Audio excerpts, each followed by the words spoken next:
Hello everybody and welcome back to ESN. We're here for round 28 of 40 in the AWSCO Snapdragon, in the inaugural season of the AWSCO Snapdragon Continental Series, counting down the regular season now in our third to last race as we head to Richmond, Virginia, into the famed 3/4 of a mile short track Richmond Raceway. We're here for the Virginia529 College Savings 259. 200 will be 259 laps around the historic short track. Of course, this racetrack was originally opened as a half-mile short track all the way out in the 1940s, but was expanded in the 1980s to become a 3/4 of a mile short track in response to the growing demand of stock car racing, especially in that decade. This race, we're here to kind of end off this mini leg of D-shaped short tracks. Of course, we took on Iowa last week, which was a 7/8 of a mile long D-shaped short oval. Both of these racetracks have similar shapes, but in many ways they race very differently from each other. Whereas Iowa raced much more like a small speedway. Richmond more or less acts like a big short track, in the sense that you're gonna get more of the usual short track conventions when you see here at with the racing here at Richmond. Obviously, we saw last week Iowa was the strategies, for example, in Iowa last week more of a fuel-based affair, where the fuel inside the cars were the limiting factor. This week, you'll most likely see the opposite being true. So expect definitely more of a conventional short track race in mind. Once again, joined here in the studio by Ellie, who's been here for quite a while now, experienced a lot of racing in both of these AWSCO series. What are you looking forward to today? I mentioned, of course, this racetrack being similar in shape to Iowa, but racing a lot differently. What do you think? What do you think? In terms of the character of this racetrack, why do you think that's the case in here? I think the case is they're trying to create a complex short track that has some qualities of tracks similar to it that lend themselves more towards the speedway type short tracks, but this one kind of differentiates and kind of balances it in between all of those other short tracks. And I think the idea behind that is, overall, it just creates a really good short track, fast-paced racing that's going to be really fun to watch. And I think a bigger thing to watch here is going to be track position and maybe tire wear. Yeah, absolutely. That's probably going to be, when I talk about conventional short track characteristics, that's the kind of thing that we'd expect out of a racetrack like this, obviously. And I think the fact that this racetrack was originally built as a conventional half-mile pill-shaped short track probably plays a role into that. Obviously, the expansion in the 80s changed the nature of the shape of the racetrack, but the racing itself hasn't changed all that much from its roots all the way back in its days as a half-mile short track. With that in mind, let's take a look at the racetrack itself in terms of characteristics. Again, not too different from Iowa. We have 14-degree banked turns. Again, compare that to about, I think it was 14 degrees as well at Iowa Speedway, so that's fairly close. Once again, front stretch is banked 8 degrees with a fairly flat back stretch. Only 2 degrees of banking at Richmond. That's another one of the differentiating features, I think, of Richmond, is that the backstretch is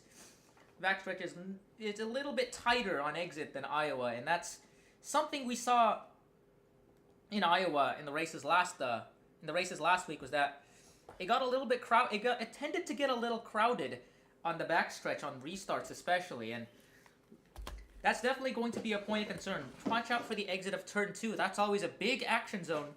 Really 1 and 2, I should say.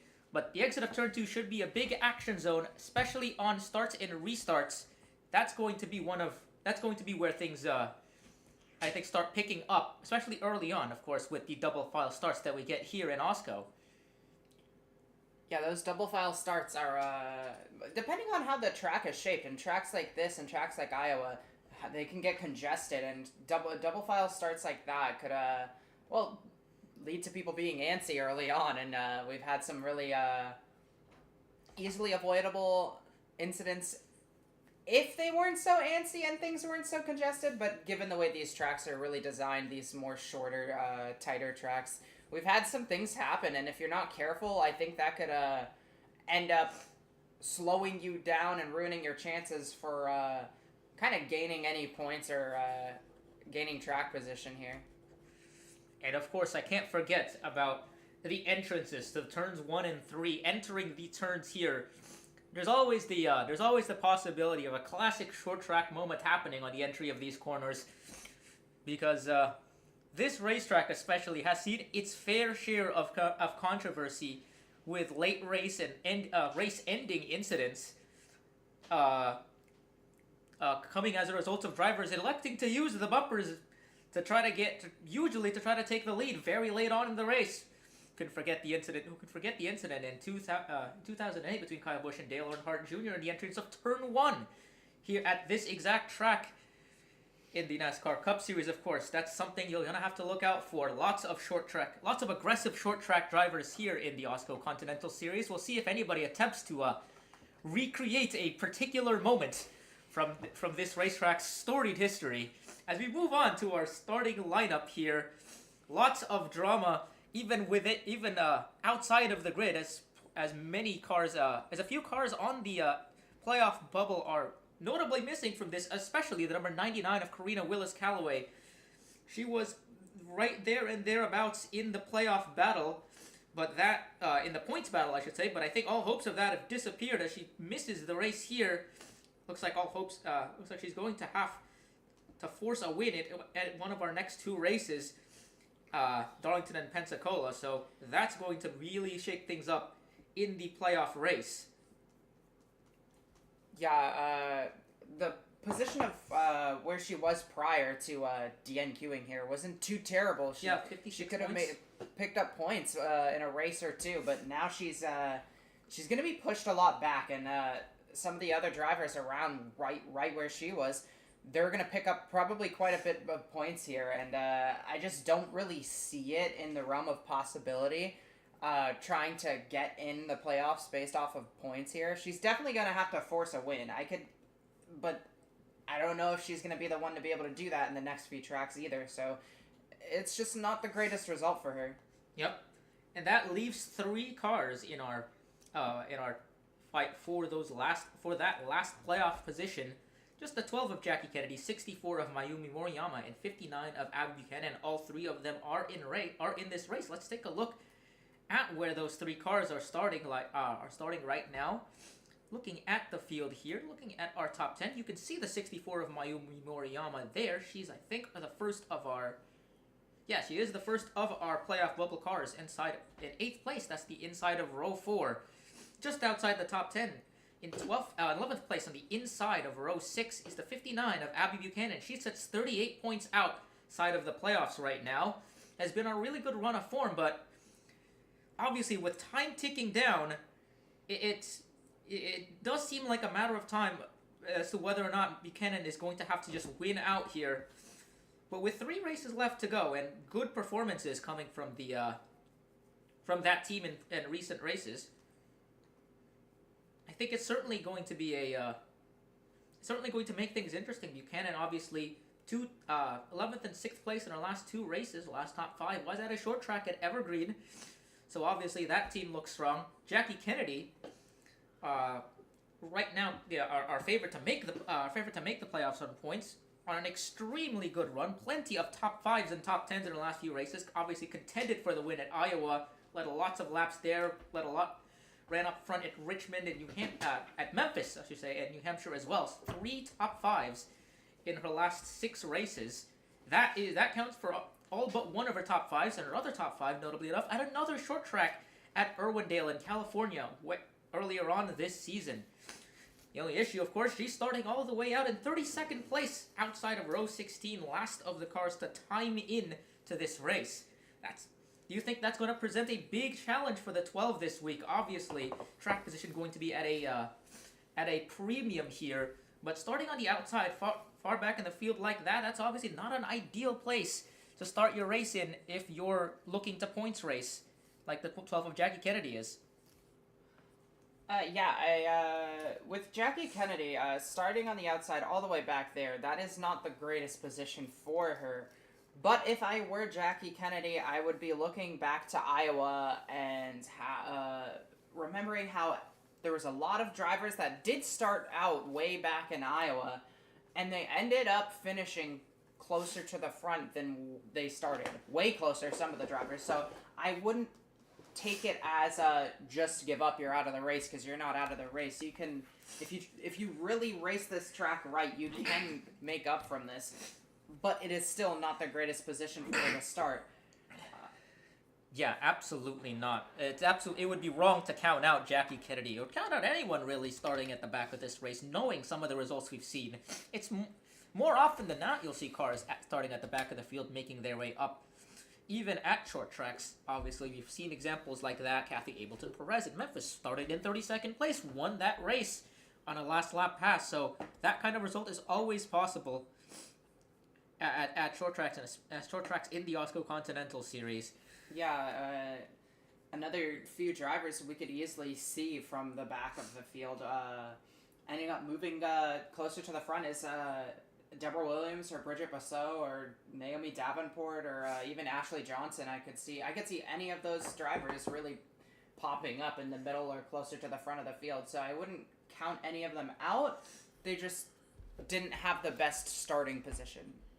Yeah, Bridget Basso has kind of been stealing the show as of late. With in her 10 starts this season, she has 6 top 10s. That's notably about as much or more than some of the drivers that we've seen in the top 15 this season. Compare that to Mayumi Moriyama sitting 10th in the points, only 4 top 10s from her in her 27 starts. Notably Jackie Kennedy as well, 6 top 10s in her 24 starts. So those numbers coming from a driver that's only been here for 10 races, definitely very impressive. What about the front of the field? Looking at that, 2 Project Horizon cars starting in the top 3. Rockwood on the obviously Reina Munoz, our Macmillan car, and Reina Munoz, our Macmillan car, the car that won at Delaware and Ontario earlier this season, starting on pole. But those 2 Project Horizon cars we know Project Horizon can sometimes deliver great results out of nowhere. And with 2 cars starting up front, do you think they're going to be a threat to win? I think they are going to be a threat to win for sure, especially if they hang on to their position late into the race or get it back if any cautions come up or green flag pit cycles. Regardless, these 2 cars are easily going to be some of the front runners for the race the entire time. I think these are going to be some of the main cars to look out for, but row 2, row 3, and row 4 have some great drivers as well. Yeah, lots of heavy hitters. You see Quinton and Edelstein, both race winners this year as well. Quinton won earlier this year in that 82 car, starting from near the back of the field as well, and that was at a 5 Flag Speedway. So yeah. Finally, with regards to those Project Horizon cars, they've ran well whenever they're in the field and usually make their way up to the top 15. But yeah, strings of incidents, especially for the 78 of Rockwood, kind of marred their season. Morales obviously getting that fairly how do I say this, somewhat dominating win, I should say. Somewhat dominating win at Milwaukee, where she managed to control the pace for quite a while in that race. Definitely someone that I could look out for when it comes to drivers who are starting up front. But yeah, Rockwood is going to be the wild card in this race, I think. Starting second, has nothing to lose, really, sitting all the way back in 31st in 37th in points. That's a driver who's come close to winning already, but more often than not is a bit of a checkers of records driver. Lots of DNFs this season, but a lot of good runs and potentially and close to winning races. 2 second places and a 4th place. And a couple of 4th places, and a couple of 4th places as well, I think. 4 top 5s is nothing to scoff at for that 78 team, but consistency obviously has just been is something that Project Horizon as a whole have really struggled with, and that shows in their point standings. And with that, I think it's time. It's a good time to wrap up the pre-race show here. We'll take you over to the booth where it'll be Echo and Eddie, who is notably from Virginia, I think, or who's notably a native of Virginia, calling the race at his home state here.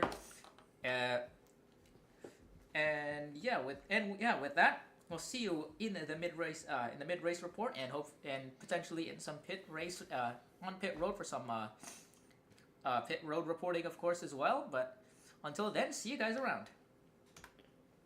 And welcome here to Richmond Raceway in Richmond, Virginia. We're just a couple miles north of the city itself in unincorporated Henrico County.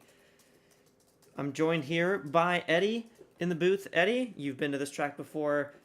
I know you're from Virginia, not from Richmond, but what is this track going to look like? What do you think these drivers are going to have to take care of in this race, and how do you think they're going to have to battle through this one? Oh, first I want to say thanks, Echo, for letting me call this race. I feel like it's a huge honor, really good full circle moment, especially considering with this camera we see here, I can see where I sat for the 3 spring Richmond races I saw as a kid. So being up here in the booth, really full circle. I will admit those races that I saw were pretty much snooze fests. Nothing happened. I just kind of watched a bunch of cars go around in a circle a lot, and then there's like a wreck or two. So I didn't get the best understanding of Richmond then, but I have a good understanding of it now, having watched it recently. But I know that it's a track. It's sort of on its own, sort of an underdog track. Underdogs tend to have good races, but it really is coming down to a full team experience. The best drivers can have great races, but sometimes it can be a driver that's mediocre who has a great team around him, just knows the track better than anyone else, and can run it. So bring your momentum, bring your skill, but it's gonna be interesting. I feel like we're gonna have one car stand out from the rest here, and that car should hypothetically go to victory lane. And other than that, yeah, just I can make an easier drive. The trips to Aguascalientes and Surrey the past couple of times have not been the most fun schedule-wise, but this is just a 2-hour drive, pretty easy compared. Yeah, no, we didn't have to take you to a whole other country this time. Yep. All right, let's go through the starting grid. Row 1, Reina Munoz, winner back in Delaware, starts on the pole. Alongside her is Lexi Rockwood. Excuse me. Row 2, Milwaukee winner Robin Morales is alongside the 60 of Jennifer Wilson. Row 3, the 82 of Zoe Quinton, winner at Five Flags, alongside the 14 of Katrin Edelstein, winner at Hillside. Row 4, the 64 Mayumi Moriyama and the 45 of Liz Roberts. Row 5, 35 Krista Andresen and the 15 of Isabella Smith. Row 6, the 59 of Abby Buchanan and the 65 Latanya Gray, winner at Aguascalientes. Row 7, Sandy Martell, winner at Evergreen, and the 81 of Alice Hageman. Row 8, Cassidy Jones, won at Echo Energy International Speedway, and Ani Starchev, winner at Michigan. Row 9, last week's winner, Vinny Schultz in the 62, winner at Iowa, and the 88 of Madison Estrada. Row 10, Emily Trombe-Vaudreuil in the 04, and Michaela Kirkland in the 54. Row 11, the 10 of Charlie McCarran and the 31 of Lori Ramirez. Row 12, the 38, Isabella Fitzmaurice, winner at Las Vegas, and the 11, Takamoto Aya. Row 13, the 22, Naomi Davenport, winner at Kentucky and IRP, and the 77, Rose Lockport. Row 14, the 95, Carl Reynolds, winner at New Hampshire, and the 55 of Deborah Williams, winner at Charlotte. Row 15, the 8 of Kate Summers, and the 46 of Bridget Brousseau. Row 16 is the 24, Ashley Johnson, and the 12 of Jackie Kennedy. Row 17, the 6 of Mila Tristina, and the 0 of Hideyoko, who won at Pikes Peak. Row 18, the 42 of Rhea von Lundquist, winner at Daytona, and the 93 of Izzy Oberman, winner at Fontana, Nashville, and South Boston. And row 19, Kathy Ableton Perez, winner at Memphis and Chicagoland, and the 2 of Rachel Ramos, who won at Phoenix. So we've got 259 laps here. about 9 laps longer than a typical race here at this track for a series like this. Do you think those extra 9 laps are going to come into play here, or do you think we may not end up seeing that much happen from that? Given what we've seen on short tracks recently across Cup and Continental, I would be super excited if those 9 laps ended up in the difference in who's a winner. But, you know, it's just 9 laps. I don't think a driver would be particularly angry if they were leading with 9 laps to go and end up losing. I feel like that'd be on them. So, yeah, I don't think it's no biggie. I think it's just... maybe it's more of an endurance race in the end than we thought, and we will see if, if it matters. I kind of hope it doesn't, and I kind of hope it does. Also, I will admit, seeing 2 North Star cars on the back row really makes me think that there could be some upset winner, especially with how good that team has been these past couple of races and throughout the season, really. Pace car pulls off. Munoz and Rockwood will lead them to the green flag here. And we are green flag racing in Richmond. Oh, heroics into turn 1, please. Okay. Ooh, Quentin.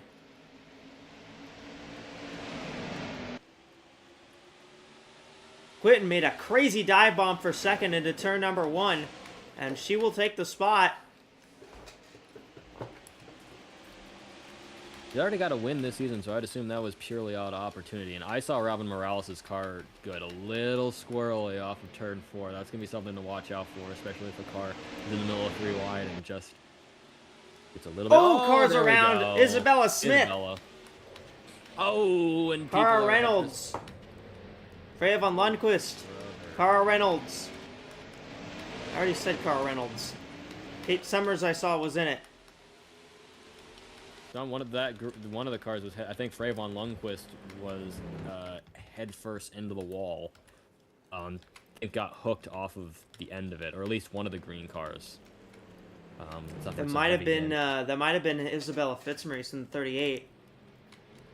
Yeah. Unless someone's down pit road right now, which I don't see anyone down pit road. 42 so. was going down pit road, but... yeah. well, everybody's coming down pit road here. Oh yeah, the 38, look at that. She does have quite a big bit of side damage.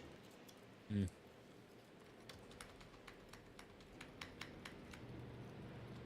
Well, this never happened in the Richmond races I went to. Say that. Chalk that up to inexperience or just Richmond itself, but was that a splash and go? Are they splash and going? I think so. Ugh. Ooh, boy, look out. You know, well, one thing about Richmond, nice large pit road at least. Hopefully we don't have too many incidents there causing issues.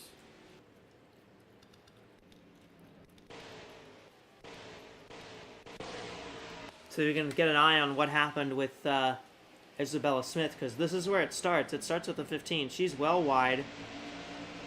Oh, they go 4 wide. That's what happens. Martel got into her. Yeah, there's Fitzmaurice. Goes off the inside and then in the outside wall, and then gets a little bit of a bump. Rayvon Lundquist did get in the accident. She got a good chunk of damage. Yeah. It's like need an overhead view because we got a lot of people making a lot of contact across the board.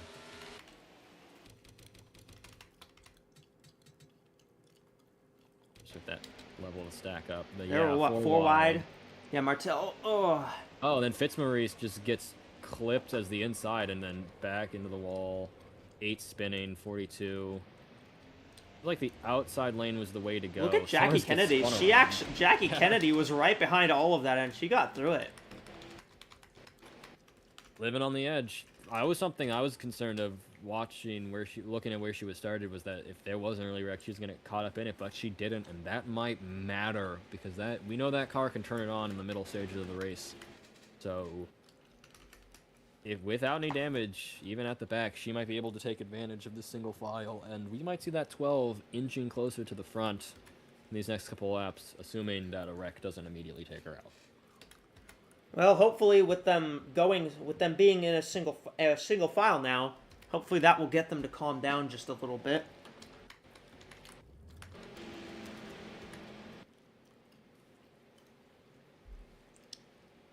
Oh, 59, pulling low. What the heck happened? Oh, is this a disaster class from the Appalachian Motorsports? Actually, a home race for them, given the Appalachian Mountains run I would say through- their home track is more like Kentucky. Yeah, but, well, home region, I would say. Appalachian Mountains do run through a good part of Virginia, so... I'm not sure Richmond is in the Appalachian Mountains. They are not in the Appalachian Mountains, but, you know, Virginia likes to claim itself as an Appalachian Mountain state, so... At least compared to the West Coast teams, it's a smaller bus ride. Ellie? Yeah, it looks like Abby Buchanan's team is reporting that she had a tire go down, which is what ended up slowing her down like that. It's, Well, the good thing for her is that happened under caution. Didn't happen under green, so... She'll get back out. She'll be at the back of the field, but she will get back out on track and stay on the lead lap as well. question for me now is whether or not that's going to be a theme here with maybe some of the debris that was caught up from that wreck, or if that's just an anomaly. But we're back to green flag racing, so we're about to find out. Green flag back out. Munoz, Rockwood, Quinton, Roberts, and Anderson, the top 5. Ooh, I thought I saw Jennifer Wilson hit the wall there. You might have. Oh boy, and Cassidy Jones just forced the 10 car up wide there by diving in on Naomi Davenport. Boy.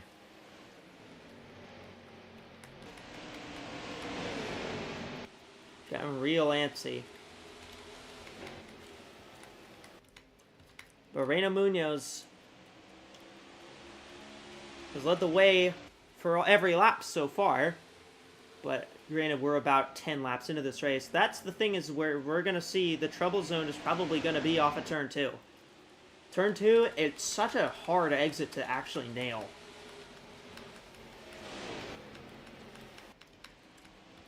As Liz Roberts goes underneath Zoe Quinton for third. To move the 45 up a spot. You got Vinny Schultz here, up in 5th. Oh, Andra Sen got the wall. She's good.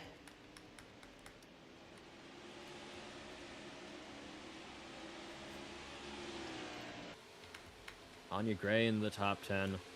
Yeah, I saw she's her in on the 7th. wreck in the replay. I kind of immediately thought, oh, this had something to do with her, didn't it? But it didn't.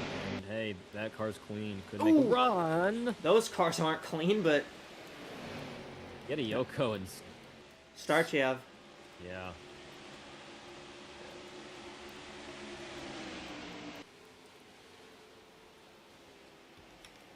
Mila Tristina trying to make moves here. She went 3 wide on Michaela Kirkland and Ani Starchev.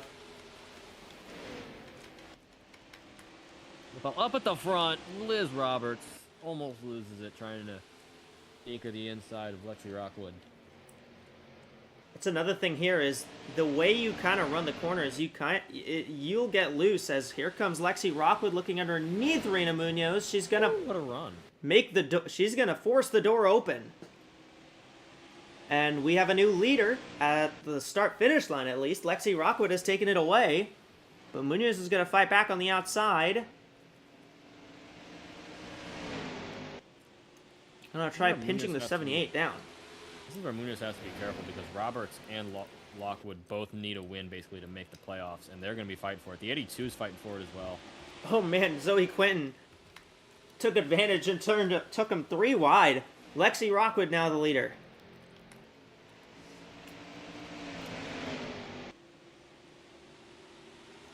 And Vinny Schultz lurking back there after winning at Iowa. That team may have just figured out how to run these tracks, and it's paying dividends. And they've had it figured out all season, just hadn't gotten the win until last week. But, you know, that's the thing is Vinnie Schultz, she doesn't have to worry about anything anymore. She can be as aggressive as she wants because she's not points racing anymore. She's win racing.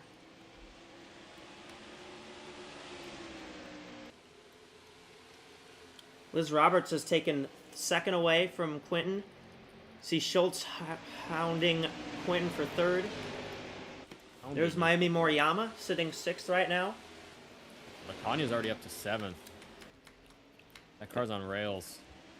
We will keep track of the playoff race for you, but as it stands, right now there is no point spot. Lexi Rockwood leading the race. If we assume that she wins, she would be in, and we wouldn't go to points.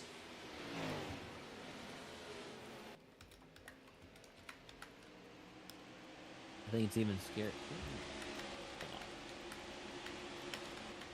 Well, Quinton has a win, but Roberts doesn't. So right now, for drivers like Kennedy, Karina Willis-Callaway on I guess a side tangent there. Your best shot right now is Zoe Quinton in third to win her second race of the season. So Roberts and Rockwood with a win would get rid of that point spot. Well, yeah, if you're any of those drivers, if you're the 59, 64, 12, you know, if you can't win yourself, you're hoping that someone who's already won will win again.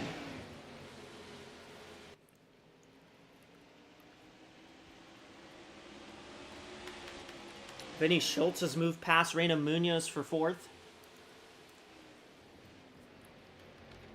I think she had already done that, I just forgot. Ashley Johnson fighting with Jennifer Wilson. That's for the 12th position.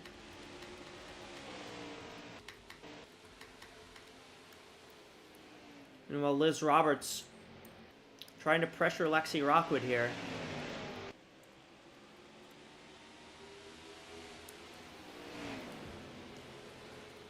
It took Liz Roberts forever to get a top 10 this season, but she did get one. And I mean, that's the thing with Liz Roberts is she's definitely looked good. She's looked like a car that can finish well.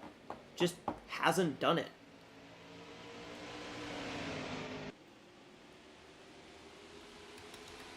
She's been one of those cars who's contended for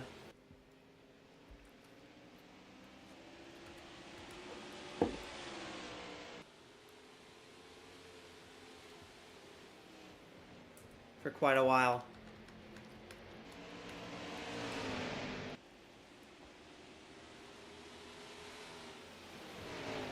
Admit it, hasn't had the best couple of runs here. Did not qualify for Iowa. Accident took her out 6 laps into IRP.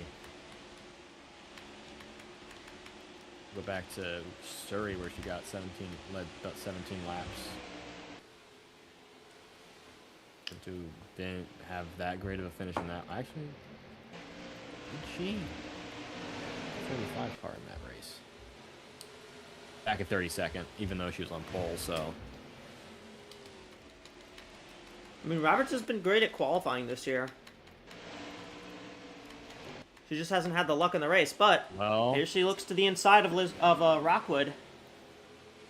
And a couple people are going to want Quinton to make sure Rockwood does not. Rockwood got in front of Quinton. Rockwood stays second. But Liz Roberts now has taken the lead on lap number 27.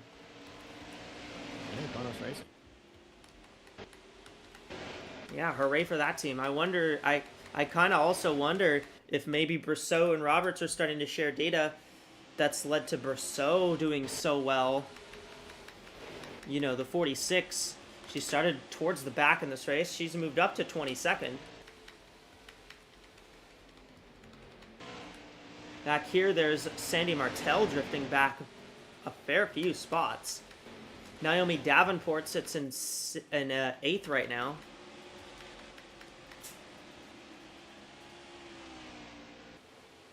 Naomi Davenport is one of the funny case studies to me of this season. Driver whose average finish is much higher than pretty much everyone else on the grid right now, including drivers who have joined in recently. Looks like it was Summers and Morales, and I think Cassidy Jones was involved as well. Caution is out.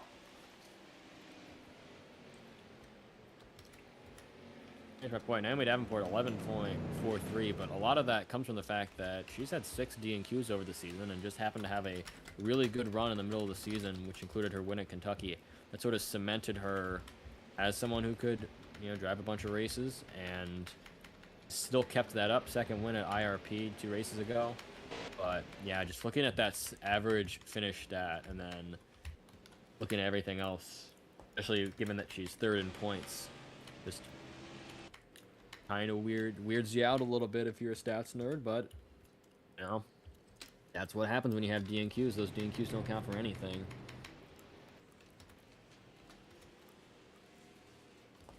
.55, Deborah Williams will be the free pass car. All right, see if we can figure out what happens here to bring out the yellow flag.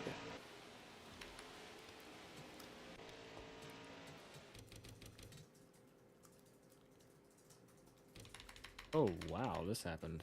Oh, okay. Oh, It looks what? like it's the 26 and the 25. Ableton Perez just gets in the tail of the 26. They get in the wall. 26 slides across the track. Oh, Jones. Oh, I see. That's why Summer went to pit road, because she was trying to avoid the accident, and she just happened to come down pit road. I mean, the track was blocked, so smart play there for her. I don't think that constitutes a penalty. She might. Okay, no, I was going to say, it's very possible that she may end up the leader, but no, she's going to be tail end of the lead lap here, actually.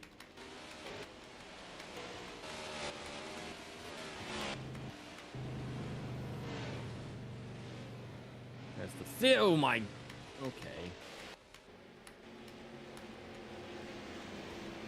55 car having a day. 55 is coming to pit road.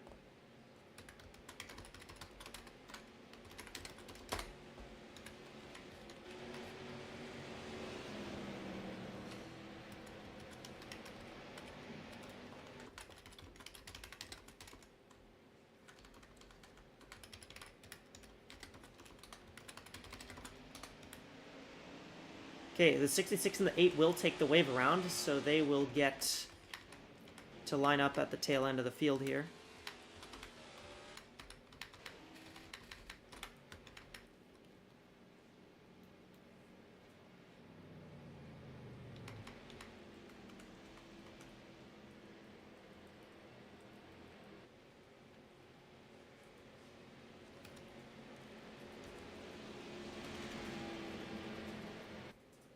So, we're 33 laps complete. A couple cautions already. Liz Roberts leads the way. Rockwood, Schultz, Quinton, Gray, Davenport, Moriyama, Munoz, Edelstein, and Johnson is the top 10 as it stands right now. Means by that point that I think Gray jumped 2 spots in the pits, yeah, so I believe so. Something worth noting in case that ends up being a factor in the end. I believe Quinton She may have dropped locked 2 down. spots in the pits, because Quinton got up to second at the line, but she dropped those 2 spots. She just dropped back to 4th now. And Davenport also, I think, gained a spot or 2, so it's not as to be expected, but with North Star, bigger team, able to spread the out in the pit road around. Tanya Gray, that's Dark Horse Racing, another bigger team. So yeah, bigger teams might be benefiting a little bit here on pit road. Something to look out for if any of the cars on those teams are up there at the end of the race. If pit road ends up, just being the end all be all, those 2 might be threats. But we got to see if Roberts and Rockwood and Schultz can sort of pull away here. Green flag.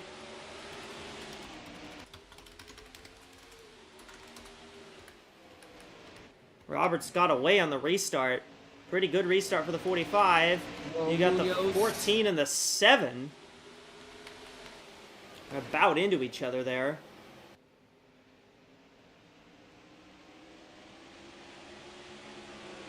There's a pretty easy way to tell if the caution is out here, and it's if you're looking at the on this camera angle, you'll come around into turns 3 and 4, and you'll see the ambulance lights on. Ooh, both cars going wide. Goodness gracious. Quinton really dove it down on Schultz, and then Davenport dove it down on Latanya. Neither one of those two gonna have the advantage off the corner. Schultz will still line back up in fourth, but Latanya Gray is well stuck up on the top side. But Katrin Edelstein just came down pit road. So did Ableton Perez. 25, I think. 25. I'm not sure what she's doing. I was gonna say something to the fact that with Gray having those terrible corners, looks like she managed to get it down. So maybe that was just driver error. But I thought there might have been something related to. I thought that she car was. may have made. I thought she was. Well, I think what helped her was that the 14 came down to pit road right underneath her. I was gonna say maybe that was part of the speed on pit road. May have been other cars took time making adjustments. And those adjustments were helping them and whatever Gray did. But you can see there, he's getting back on the track. So I think it was just a couple of bad entries for Latanya Gray that cost her a couple of spots. She's gonna have to work her way back.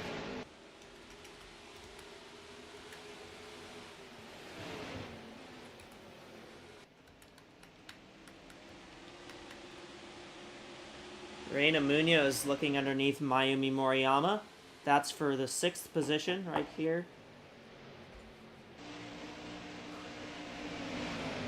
7 car will get underneath. Looks like Latanya Gray may be looking at taking him 3 wide, although she doesn't do it.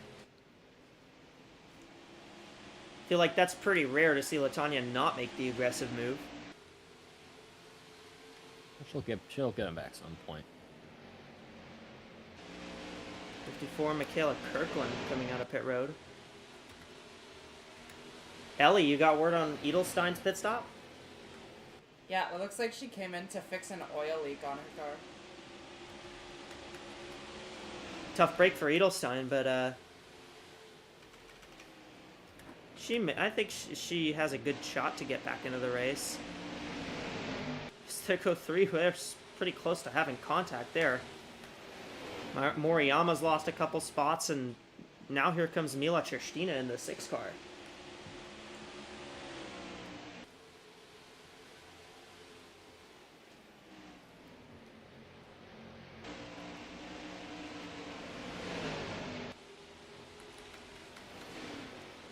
Meanwhile, Roberts is getting away.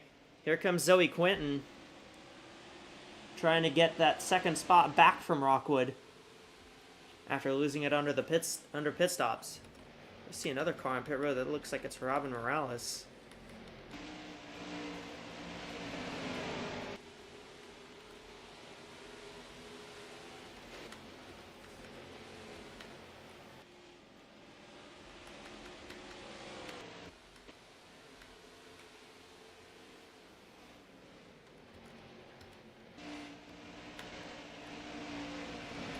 A good few cars are pitting for damage repair here, it really seems, so.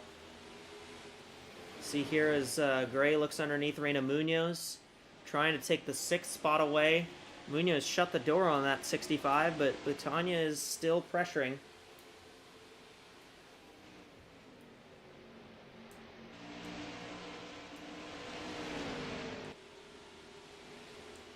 And you know, the other thing I think that's worth remembering here, Latanya's one win this year at Aguascalientes came at a track shaped pretty close to this one, although Aguascalientes is an entirely different animal.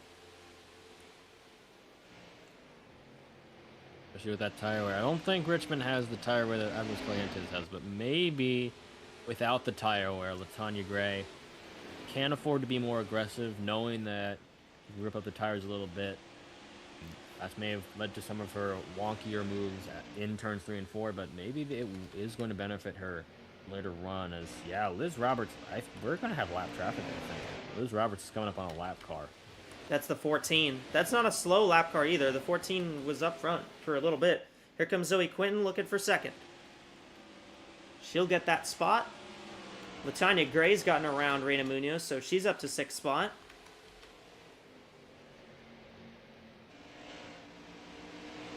Quinton has taken 2nd away. Rockwood's trying to hang on to third now, but here comes Vinny Schultz. And Davenport might try and get through here as well.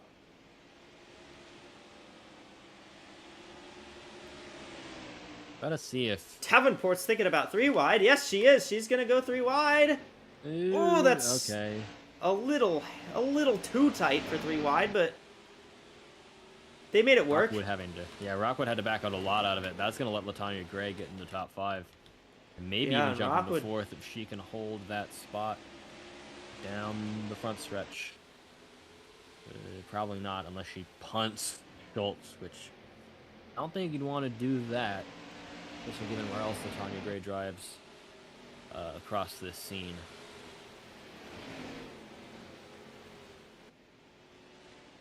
Rockwood's dropped it back to 6th now.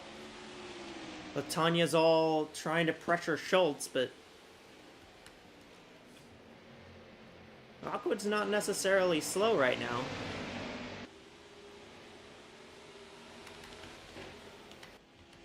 There's the 26, Robin Morales. It's a lap car they'll have to negotiate. They will have to negotiate a fair bit of lap traffic here. But right now, Liz Roberts with a 1.2 second lead over Zoe Quinton in second.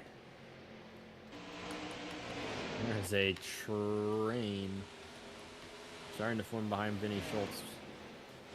Just a lot of fast cars just slowly catching up with all There's the... a car we haven't really pointed out that much, but Charlie McCarron in the 10 car. She's actually made her way up to 8th now. She got past Justina.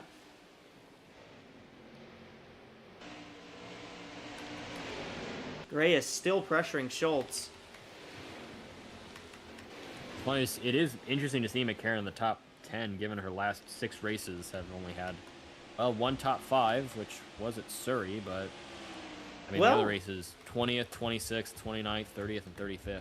Well, it's not like she hasn't been running badly. It's not like she hasn't been running bad.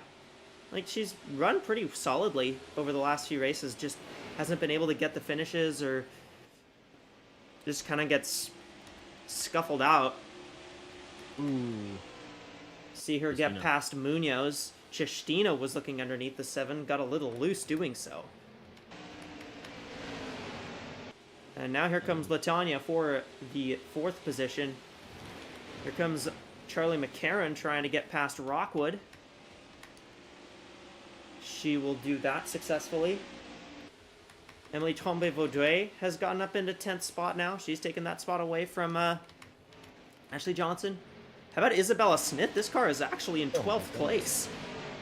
Remember, she spun on the 2nd lap of the race. And now she's actually managing to move up. She's up into 12th spot now. Dark Horse Racing. I mean, look at this car. It's all banged up. There's not even a rear end on it. Maybe Dark Horse Racing knows something about this track that no one else knows. I mean, admittedly, we don't see Deborah Williams up here, or Lynn Oswell, but that and LaTonya Gray has been looking great, so... And that team, especially if they can nail their pit stops. McCarron. Super big problem. Has gotten past Vinny Schultz. So has Lexi Rockwood. Pushed back. Roberts has now gained a little bit of time on Quinton. I think Quinton is dealing with... is Quinton dealing with lap traffic? No. She's been dealing with a little bit of lap traffic, but Roberts has been too, so... Exactly. Roberts has jumped... Maybe dirty air is also... I mean, I assume dirty air is going to be an issue, but that seemed like some dirty air that's now increased the lead. Clean air's been a bit of a factor in this one, but there's a lot of cars that are making their way through the field right now. Like, we're seeing a lot of cars that started out back, didn't start really anywhere near the front, kind of just showing up right now. There's the 2 Project Horizon teammates. There's LaTonya Gray going by Davenport for 3rd. And, you know, that's the thing is, early in the run, it was pretty, early on in the run, it seemed very trainy. It was hard to make moves. But as this run has gone by, the tires have worn out a little bit. We're seeing that they're starting to be able to make moves a lot easier now. LaTonya Gray sitting in 3rd spot. Charlie McCarron is up to 4th. She wasn't even in the top 10 like 10 laps ago.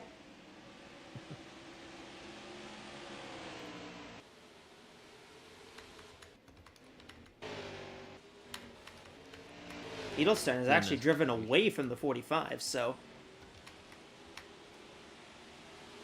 Cassidy Jones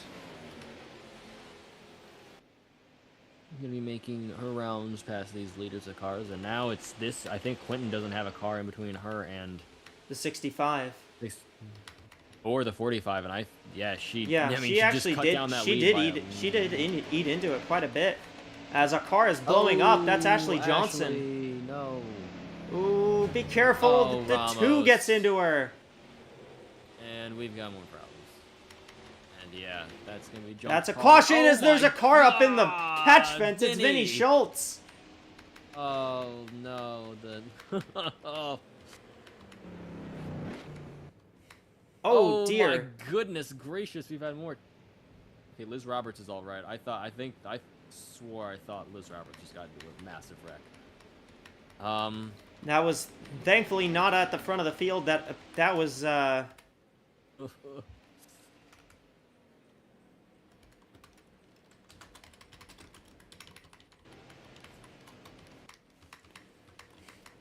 It was Kara Reynolds instead. That was the orange car I saw there. Yikes. well, a lot just happened there. On Yep. lap 67 here in Richmond. Sure, the kids in the crowd will be going wild over that one. 8-9. Thank Known you, counter. thank you, Eddie. Yep, the known counter. Hey, it's worked. I was just at a Christmas party. Some kid tried to do it, and I hit him with that, and the visible disdain on their face for my existence. And they stopped and left. Ooh, Gray's gonna get second off pit road. Uh-oh. Well, this is where we talk about the short track versus the short run versus the long run. Is Latonya lost a lot of spots in the short run, but then it like flew through the long run, so that might. Oh, what Davenport has problems. Heck? I'm confused. She's coming back to pit road. Ooh, that's gonna hurt the North Star team.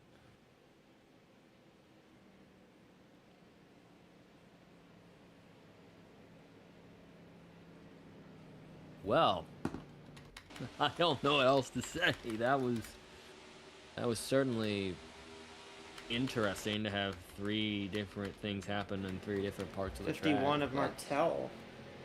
Ellie? Yeah, it looks like the tire was loose on Davenport's car, and she ended up noticing some kind of vibration, so she came back in. Someone's getting fired from North Star after that. I don't think you'd want that kind of mistake in a race that's looks like 22 could have been in contention to win and now has to fight her way back. That's not... I don't think it's that out of the question, though. 51 of Martel is coming back down pit road as well. I don't think it's that out of the question, though. I mean, we've seen... I think just more the difficulty. Like, you don't want to set yourself up with that big of a setback. It's early enough in the race where it doesn't matter, but still something to work the kinks out. But yeah. And we have... Alright, well, we're going to go back and see what all happens, because a lot of things happened. Okay, start with the 24 of Johnson. See, she blows up going into turn 1. And we saw all this. We saw that. There's Ramos getting into her.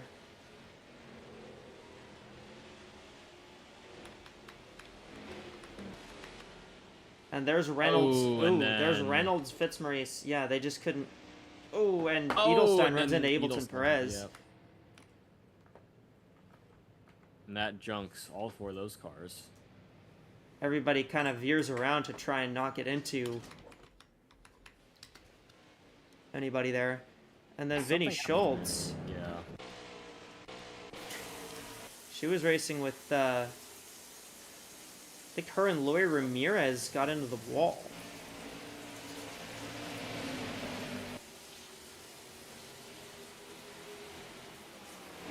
Oh, the 31. Ah. Oh man, and then She just kind of hooks the wall there, but she's able to get it back going. She's actually still in the race. Green flag. We're back to racing here. and Vaudrey may have just looked for it. The four did not get waved around. That's what happened.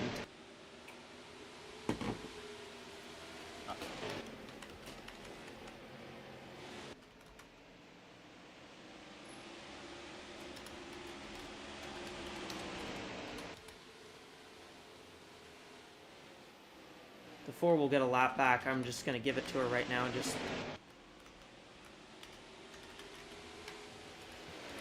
cuz 62 is back down pit road. There's Liz Roberts. Oh, McCarran is slow. The 10 car. Oh no, just past pit road too. That's got to be another tire. Okay, so there is got to be debris on the track because that's another tire going down. Oh, the whole pack is jumbled up back here. Brother. 10 gets back to pit road. Looks like she does not. It won't bring out the caution flag. Keep your hands on that yellow flag stand, man, because I'm concerned about. Well, it hasn't brought. Well, we haven't brought out the yellow flag yet, but with how everything looks back here, I'm not so sure we're gonna keep. We're gonna say that that's gonna be the case forever. These have gotten all the way away.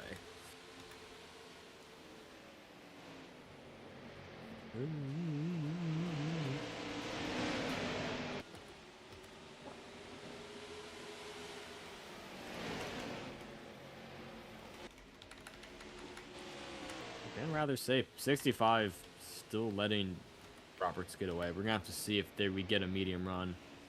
Oh, I think McCarran's gonna come out in front of everyone else. Nah, she's gonna slide out. Actually, McCarran's gonna get out right where she was. Just, well, probably 3 laps down, but.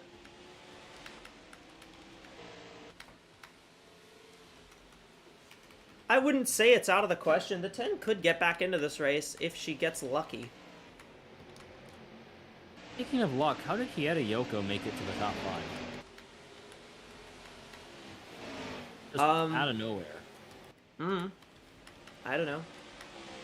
We may have a here fight we for the lead. Here go. comes the 65. LaTanya Gray looks to the inside on Liz Roberts. A couple of garages want this, a repeat winner. Well, they'd rather have that than Liz Roberts winning. Absolutely. Ooh. But Roberts holds on for now. We'll see if LaTanya has anything into turn 1 again.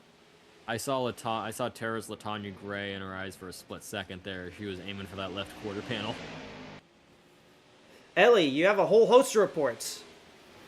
Yeah, I do. It looks like Sandy Martell ended up having really unresponsive brakes. This was a couple laps back, so she came in, got those changed, and the 24 of Ashley Johnson, she ended up having some really major engine issues, which I believe is likely going to take her out of the race if it already hasn't. And the 10 ended up just having a tire go down.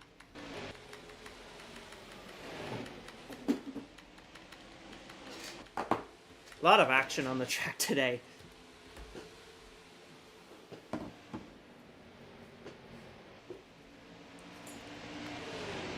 Tremblay Vaudreuil in 4th.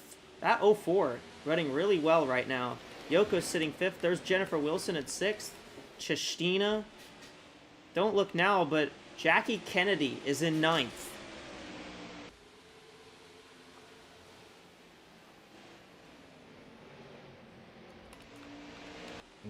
Closing. And Kennedy is now kind of cheering on LaTanya Gray to keep that point spot available.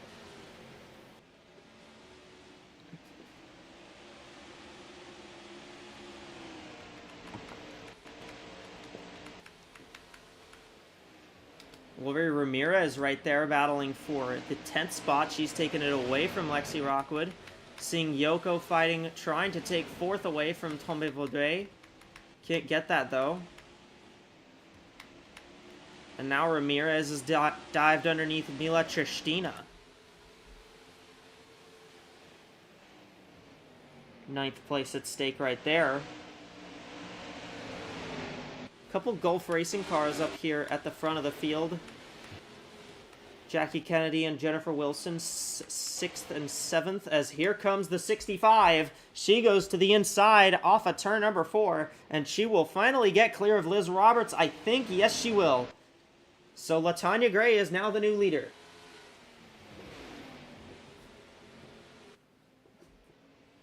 This would be the perfect time for a caution to come out. I know it's not, because I think everyone's finally figured things out, but we'll just have to see how LaTanya can do in that clean air. The 6 car is on pit road. Not sure what that's about. But she's stacked up a bunch of cars back here. There's Naomi Davenport. Hey, interesting note, but remember how you were saying Naomi Davenport was going to have to climb up through the field? She's actually made her way. She's in 11th. She's in 11th now. She's already gotten back, as we've seen Liz Roberts take the lead back from Gray. Boy. And Zoe Quinn tried to take second. Right at her moment of reaching the top. I think turns 3 and 4 bit LaTanya again. Jeez.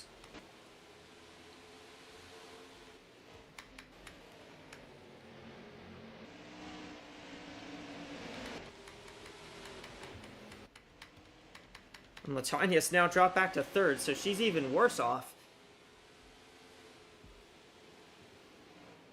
Zoe Quinn back up to 2nd. Liz Roberts, though, is the one out front right now. Something else I've noticed, that gap between the top 3 and the rest of the pack that was caused by Truman McCarran hasn't really gone, like, hasn't really changed, really. Like, 2.26 has been the consistent. Yeah, and it continued, and it's kind of been growing too.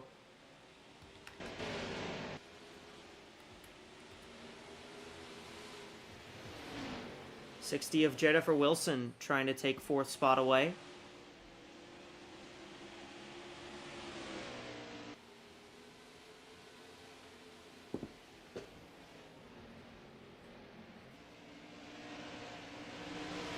Take it easy, round 1 and 2. She'll get it. I think Hageman might have tapped the wall a little bit on corner exit there. See Takamoto Aya and Izzy Oberman back here, those 12th and 13th. Seeing Davenport close up on Moriyama for 10th. Go back, check this out again. Gray got by Quinton. Quinton's trying to get back by Gray. They can't stop battling up front.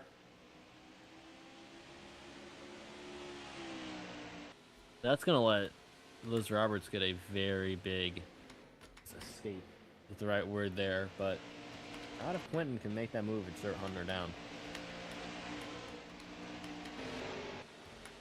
How about Alice Hageman, 9th place? Good run for that team.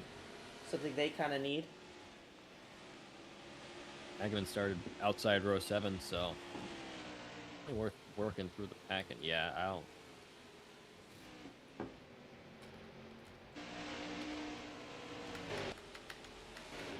Meridian Motorsport. Interesting. Yeah, the 81 and her teammate, the 77, they've kind of been all over the place this year. Just haven't really been performed that well, but... Doing it more interesting, Hageman has... Oh, the 65 is slow now! Boy. Oh. Come on, Dark Horse. She's not going to make it ever. back. She's stopped. Caution's out. Worst timing ever. Oh, worst timing ever. Jeez.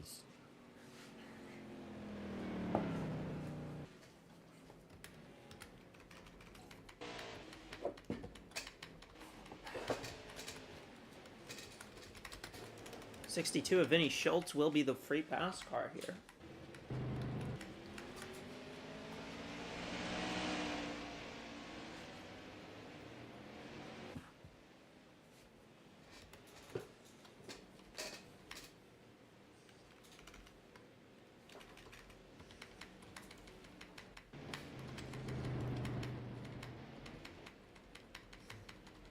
All right, let's see if we can follow the race off pit road and see how that goes. Rasha, you got word on Latanya? Yeah, as teams here are all bringing their cars in, tires are going to be the main conversation piece. That's another tire down on a race car. 65 Latanya Gray lost pressure in one of her tires heading into 1 and 2, and probably the worst place for that to happen. Obviously, just couldn't get the car going off of turn 2, and that brought out the caution. We'll see what these teams think about the tire wear right now. We expected it to be higher than it was in Iowa, but certainly not to this extent, as teams are having all sorts of problems getting their tires keeping their tire pressures up today. And Liz Roberts just lost 2 spots on pit road. Quinn jumped her, and so did Hieta Yoko in the 0. From out of nowhere,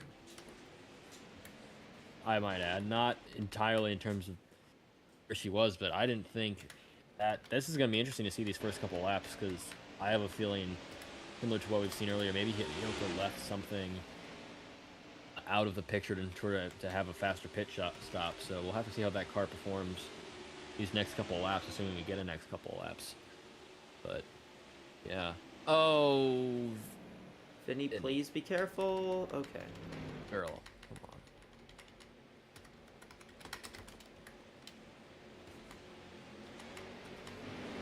Dude, like a missile into turn All right. 3.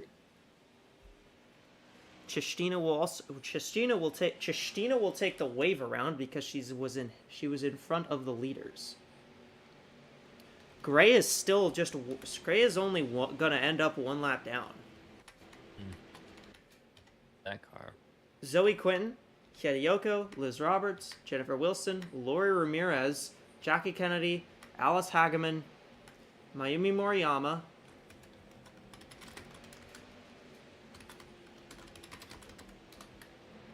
Tremblay Vaudreuil, and Aya, the top 10. The 10 will get waved around based off of being a lap car in between the top 10, so congrats. Charlie McCarron will go to being 2 laps down now. And if she can keep that up, she can get back up there multiple times like that, she could eventually get on the lead lap. That is going to be something we're going to have to watch up here in the booth and down in the garage. Just there are cars that only with tires down, that's going to give them the opportunity really to push in these medium runs, in these even in these short runs, and yeah, end up in the top 10, end up as a lap car in there. That gets you a wave around. That gets you a chance to maybe catch up to the lead lap and then do some damage. Also, Loy Ramirez up here after we saw her get spun by Vinny Schultz in that 3-part wreck earlier. So kudos to that team. Kudos to her for getting this car in the top 5. We'll see if she can have any impact on this race. Especially for a team that has been quite bad as of late, almost DNQing every 2 races after a pretty start to the season. Green flag. And the 31 really didn't go.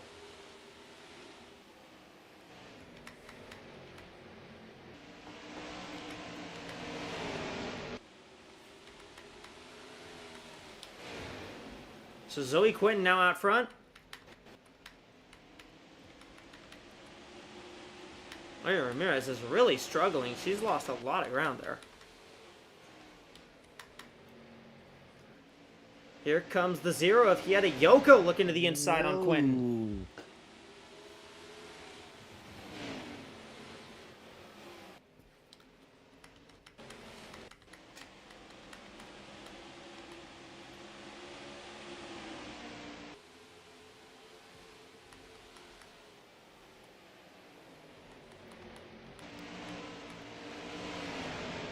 Seeing Naomi Davenport underneath Alice Hageman.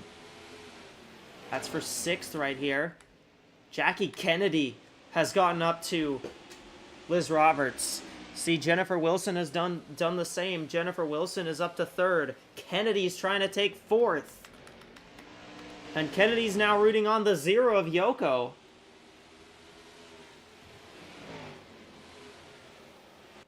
Actually, I don't know if she's rooting on the 0 of Yoko. They're both up. Both of these drivers already have wins, so if Kennedy's rooting for anyone, it's for herself to win. I think what you'd really want is to. The 60 car does not have a win, so I think right now Jackie Kennedy's hope is to get by Jennifer Wilson now that she's put away Liz Roberts. Yes. We're gonna have to see. Moriyama's not that far back. No, she's entered the top 10 now. After being kind of consistently in the between like 11th and 15th throughout this race. Well, this isn't going to help Kennedy. Here comes Roberts. Oh. There's Roberts back up to 4th. An awful turns 3 and 4. Practically lost like 3 car lengths. Munoz will take 8, or will take 7th. Moriyama's going to close in for 8th as the car's blowing up. It's the 45 of Roberts. Oh, boy. Oh, look. Yeah, this is going to be a problem. Oh. Don't. And it's going to... Okay. Somehow not cause an incident. I don't know how. She cut across the entire track and didn't cause anything. Bridget Purcell now feeling the effects of her teammate blowing up. Well, Bridget Purcell saw her teammate blow up and said, it's my wide. turn. Oh, Aya here we go. Oberman. Cindy Martell spins up into the track. Oberman and spin then up that's across the big everybody. victory. Latanya Latanya Gray's just- in it. Kate I saw Summers. Vinny. Oh, Deborah Williams. Another caution. And Yoko had actually gotten by Quentin as they raced back to the line.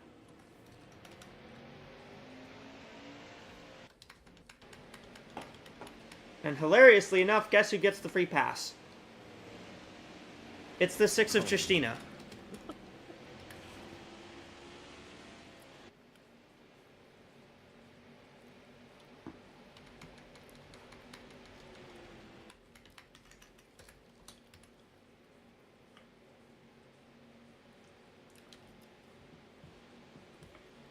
Alright, Ellie, can you tell us what happened with the 31 there? Yeah, the 31 ended up having some fuel system issues, which is what has kept her on the pit off and on for quite a bit.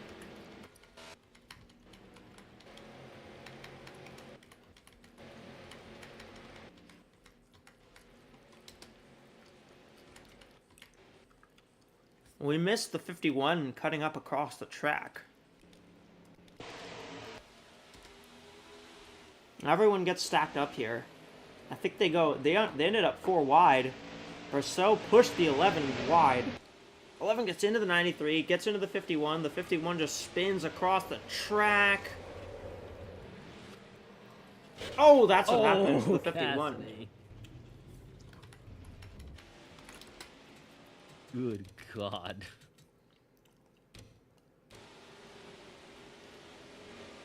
Oh, Oberman hits the, oh, that's what happens to the 93. That takes out Lexi Rockwood, too, and then Lexi comes back down, and that's just the everyone burger.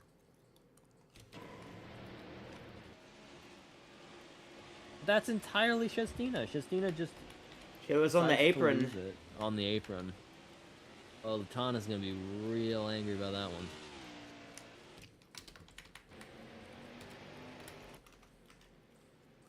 Yeesh. Summers done. Martell's done. Jones is done, and Roberts is done.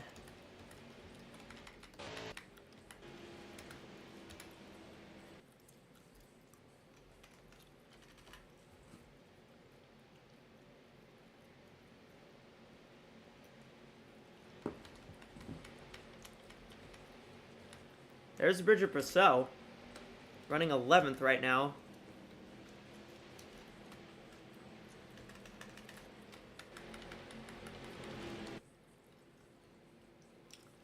Ellie, word on Roberts. What happened to her? Yeah, it looks like what ended up causing Liz Roberts to blow up was an issue with her camshaft. Well, very unfortunate for Roberts. This is a race that she was obviously she was running really good in this race, and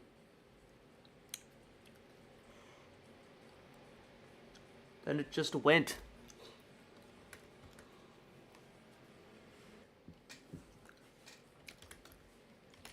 Lights are out.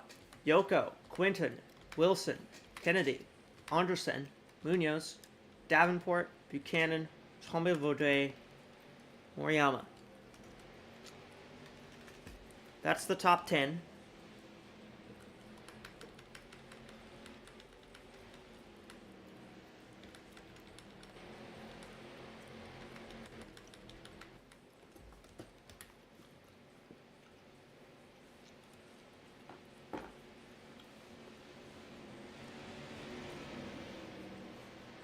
Yoko will lead them back to the green.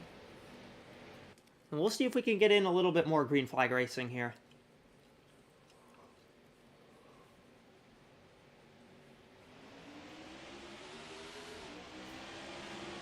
Green flag is back out.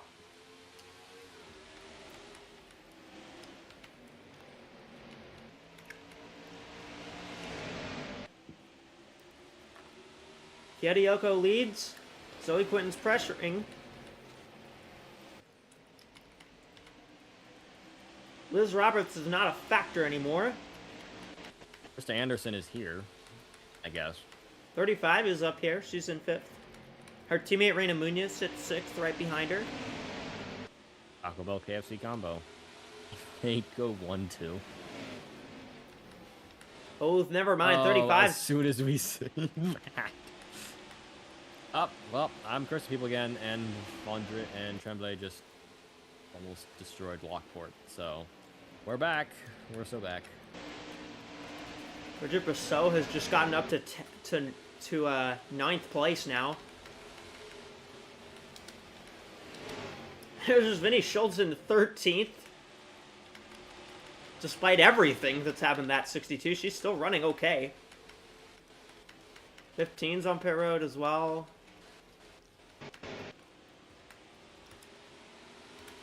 Jennifer Wilson to the inside on Quinton for 2nd. Did Kennedy use that to get... Nope. Way quicker than that. She'll clear. Whether she'll hold is another story, though, because Quinton's going to cross her over. Ankle broken. And Jackie Kennedy may be the one who benefits the most from this, as she's trying to get by Wilson now for 3rd.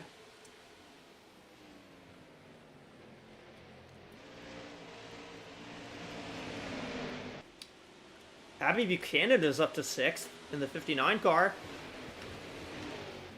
And then with a North Star car behind her, so the big teams are looming. Davenport is right there. There's Moriyama. Brousseau and Rose Lockport is in 10th.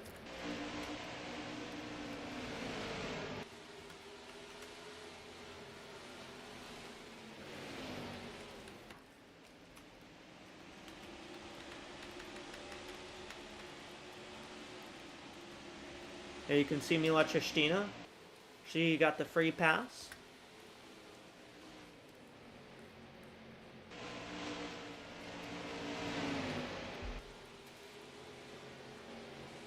He's battling Alice Hagman for 12th. Brousseau looking underneath Moriyama. Kennedy's gotten past Wilson. Now she's going to try to run down Quinton. Munoz is up to 4th. Anderson's about to be a lap car, and that's going to make things interesting. Well, the zeros already put Kennedy. the 35 between everybody. Here comes Abby Buchanan in the 59. He's going to have to be really careful because one wrong move with this lap car, and she's probably going to drop at least a couple of spots.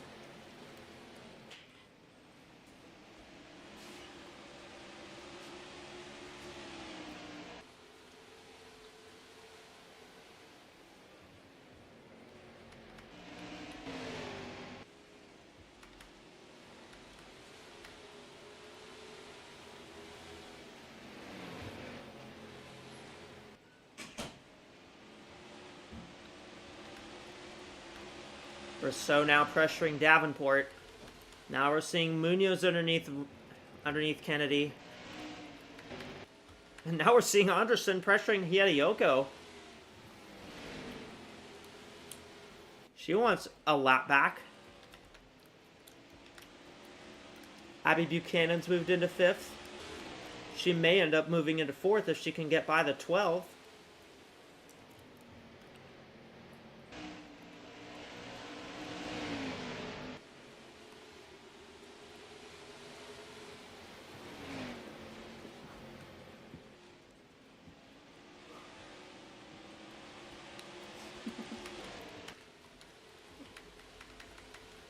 Now it's kind of single filed out again here. Here comes Chestina. She's gotten past Lockport. She may actually be in the mix for the top 10 now.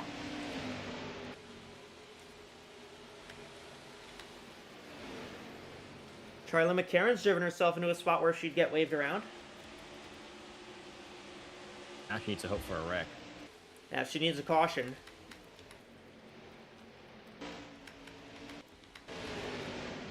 Rena Munoz has caught up to Zoe Quinton for 2nd.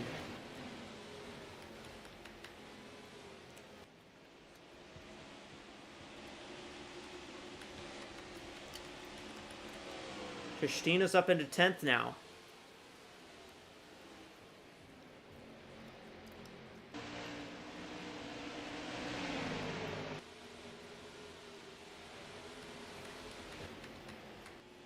Kennedy slides way up the track. Abby Buchanan gets by. The 59 is up to 4th.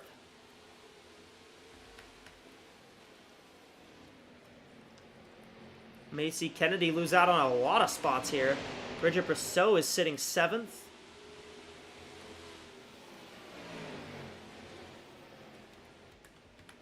There's Moriyama, there's Davenport.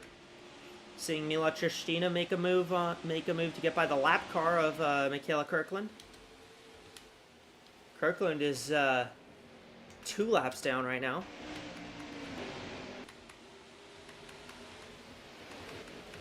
Brousseau underneath Wilson, that's for 6th. That looked almost too easy by Bridget Purcell. That car might be finally locked in. You know what car I think might be locked in right now? The 6 of Tristina. She has been really fast. She got the free pass, the last caution, and she's driving up through the field.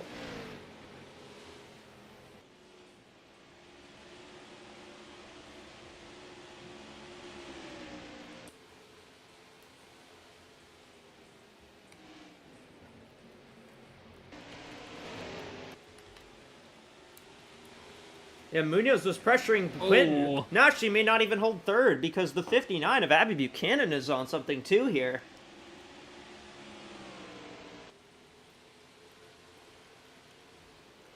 And she's taken 3rd.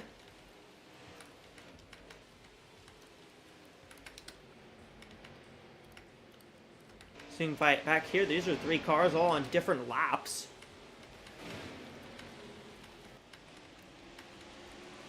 The LaTonya Gray is trying her best to be the free pass car.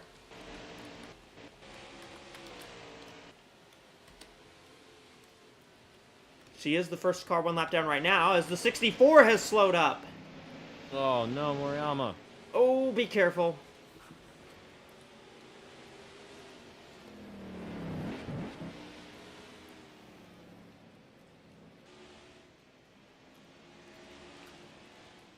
She's good. Made it to pit road. We're going to stay green.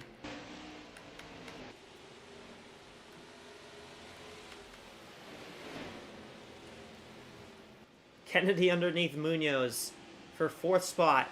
Here comes Bridget Brousseau. Moves the 46 to 5th. Well, Roberts goes down and Brousseau takes her place. Ellie. We're hearing over the radio that the 64 of Moriyama has a tire down. Very unfortunate end for her.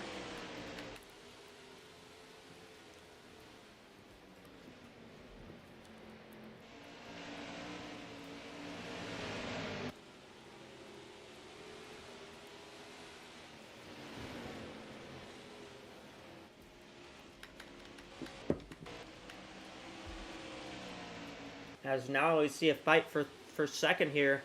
Abby Buchanan's closed up to Zoe Quinton.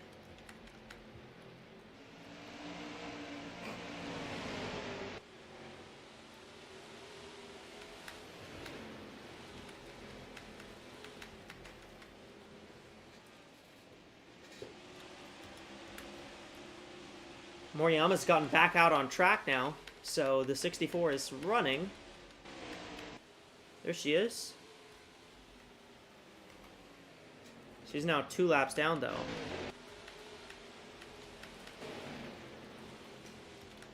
We see Tristina's gotten past Naomi Davenport. Look at how fast this 6 car is, Eddie. Good thing a second ago I was like, I was gonna say something about the 46 cutting like a hot knife through butter through this field, but I think the 6 deserves that moniker now.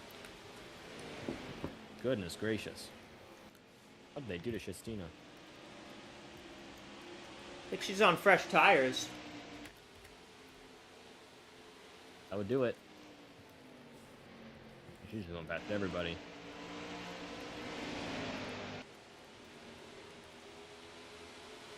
Not a care in the world.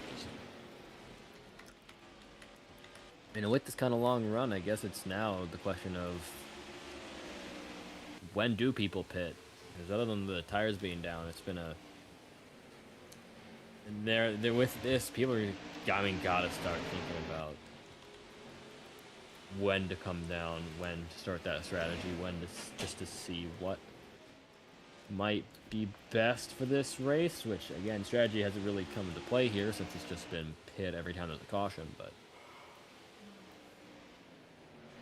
well, we've gone a decent ways this run. Ellie. Yeah, we're hearing reports of an oil leak from Oberman's team. They're working on fixing that right now. Well, we will have more information on that when we can. However, we're actually like 20 laps past halfway.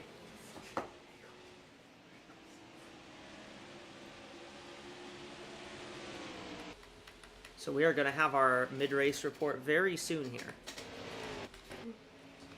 Quinton goes wide. Here comes the 59, Abby Buchanan. Finally going to try and take second, and I think she will get it.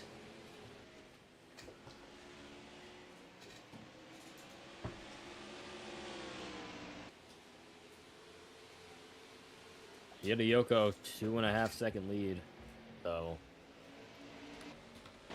Yoko's out of here. Yeah. Already has a win, so at least keeps that going, assuming he holds this. But yeah, top 5 driver has had some not so great finishes. Last top 10 was back at Evergreen, but they're at Pikes Peak is looking like she could easily take this one and be, what is it, 4th driver with multiple wins in the season. Something like that. All right, well, we were going to take you down to the FanDuel Fantasy Zone here momentarily for our FanDuel mid-race reports. Rasha and Ellie will be down there with all the action. Rasha, Ellie, what do you two got for us down there? All right, welcome back to the FanDuel Fan Studio here. We're 150 laps over halfway here at Richmond Raceway in Virginia. As we continue watching these drivers race, this right here is the battle for second. Abby Buchanan, the number 59, defending from the 82 of Zoe Quinton and the 46 of Bridget Brosseau. All this while the number 0 car, our leader Hieda Yoko, continues to pull away from the field, now over 2.5 seconds ahead of this pack of cars here. It's been a fairly turbulent first half of the race, to say the least. We've had plenty of caution. You've had quite a few cautions and a lot of tire problems for some teams here. It's definitely been a bit of a messy first half of the race, but we've had a good run here as the gap actually goes down there between the 59, starting to clear the pack a little bit, caught up a 10th and a half to the 0 of Hieda Yoko. Long way to go though. as things continue on here at the short track, I'm joined with Elliot once again in the fan studio. Lots of observations to make about the racing here. What are your thoughts on the racing we've had so far today at the Richmond? The racing's been pretty great, honestly, in my opinion. I really like what I've seen from all of these drivers here. The top 10 has been very fun to watch, especially given you've seen a lot of changes of position in the top 10. The top 10 hasn't been the same drivers the entire race. Maybe the top 5 has had some of the less mixed bag of drivers in it. But the top 10 in general has just been really fun to watch, seeing everybody kind of just fight for position in there. Yeah, right now we're watching the 46 of Virginia529, who lost a spot to the 60 of Jennifer Wilson. So she's now running in 5th place. One crucial note right now, though, the 12 of Jackie Kennedy running in 6th place. That's the driver who, barring a new winner, would claim the last playoff spot, running well in 6th place. Abby Buchanan, of course, running 2nd, but that's not going to close the points gap that much if the 12 is right here in the top 10 with her. Mila Tristina on the comeback trail, running in 7th place. Then you have the 7 of Rayna Munoz.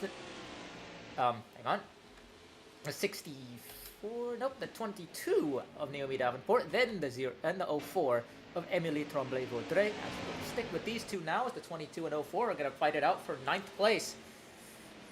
But yeah, field's starting to thin out, spread out a little bit now. 7.5 seconds, covering the entire top 10. That is about a good chunk of the lap. As we'll loop around here to see where that 0 is running. There we go. Just encroaching upon the 15 of Isabella Smith, trying to lap the 15 car. But yeah, good, really good. The 0 looking really good in this run. Pulled up another 10th now to make it 2.92 seconds between the 0 and between her and the 59 of Abby Buchanan. Looking at fast laps, 45 of Liz Roberts. That's car that's no longer in this race after an engine failure, taking that fast lap point as of yet. A car I've been really looking at right now is the 82. She's been performing really well the entire race. Yeah, Quinton's been pretty quick. We mentioned her early in the pre-race show. Started pretty far up front. Has been there pretty much the entire way. Right now sitting in 3rd, wading her way through traffic. The 26 of Robin Morales there. So is the 59 of Abby Buchanan. Obviously the gap between the gap in points between the 59 and 12 is going to be something to look at. But right now the 59 would have to really start oh, really the other way around. It should be the 12 needs to start losing positions for that to really matter. 38-point gap. While the 64, I believe, is running a lap down in 20th place. As we see here, more cars clearing their way past the 26. Gap now up to 3 seconds between the top 2. 60 of Wilson now looking to the inside of the 82. Watch out for the 6 of Tristina as well. You try to get to the quarter panel of the 46 of Brosseau there. They're going to be side by side, but the 46 is going to have the... Not quite. 46 tried to close the door. 6 of Tristina is able to get there, and they're going to be side by side out of 2.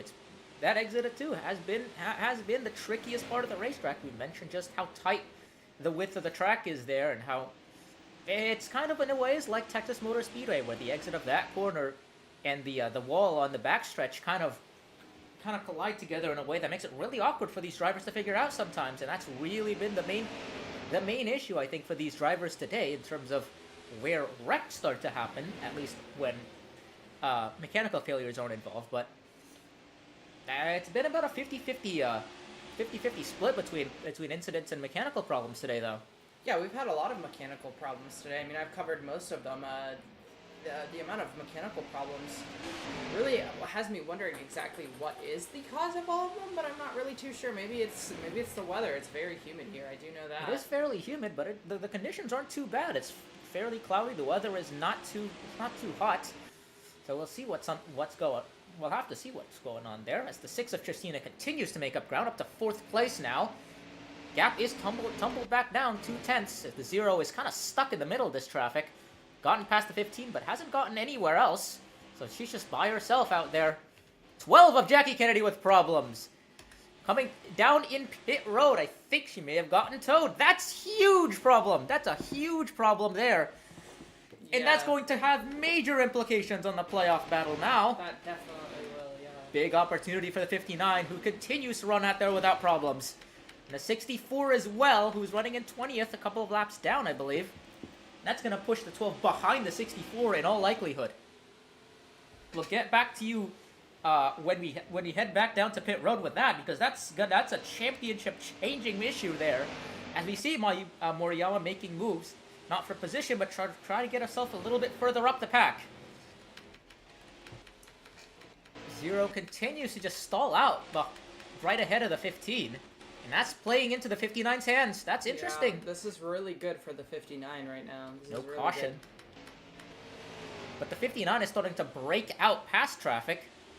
And the 0 is struggling to hold off the 15 of all drivers. She got past Isabella Smith, but hasn't really pulled away from her yet. That's interesting to see. Checking the gap this time around, going from 234, half a tenth, I should say, down to 2.29. As you can see, the 0 here, getting word here that the 12 is being wheeled into the garage. That'll be the end of her day. That's a big, big blow to the 12 team. That's going to change everything in the playoff front. And that's all in all likelihood going to push the 64 up ahead of the 12, and maybe the 59 right into that battle. We might see a three-way battle for points coming down to the wire with two races left in the regular season after this one. Yeah, the points battle is just getting tighter and tighter. There's really very little chance for a lot of drivers to get in on points now. And this gaggle of cars, two of these cars are laps down, including the 64 of Moriyama. That's a person of interest, obviously, now. But the 6 and 46, Rousseau and Tristina, those are the two racing for position, with the 60 of Wilson for third. 64 making up ground, trying to potentially take out, get one of her laps back, perhaps here. Already up past third place, 2 cars on the lead lap left to go for that car. But as things continue on, the 0 continues to maintain a lead, but that lead's kind of been chipped into a little bit by the 59 of Abby Buchanan. Ellie, what are your expectations for the second half of this race? This has been fairly clean, but we haven't seen too much of this in the race lately. We haven't seen too much of this in the race at all, but I think we're kind of at that point now where this is kind of the main kind of stage of driving for this race. A lot of drivers are out of the race now, which makes the field a little easier to drive through as well. I think that's a major factor here, is that there's just less drivers to kind of cause issues. I think what we're really going to have to look out for is whether that gap narrows with the 0 and the 59. If that gap keeps narrowing, I don't know how much longer the 0 can stay out there like that. Yeah, here comes Moriyama looking to pass the 59 of Buchanan. That's another car in the lead lap. She'll cross out. She wants to get one of those laps back naturally. We're also gonna have to look for the rest of the field closing in on the 59 and the 0 as well, because And look at, yeah, the 60 is just a bit behind the 59. yeah, and you see the 0 encroaching upon a big back of lap cars. Look at all that 1162 and 2 car, all ahead of the 0. So Hiera Yoko's got a lot of work to be done here.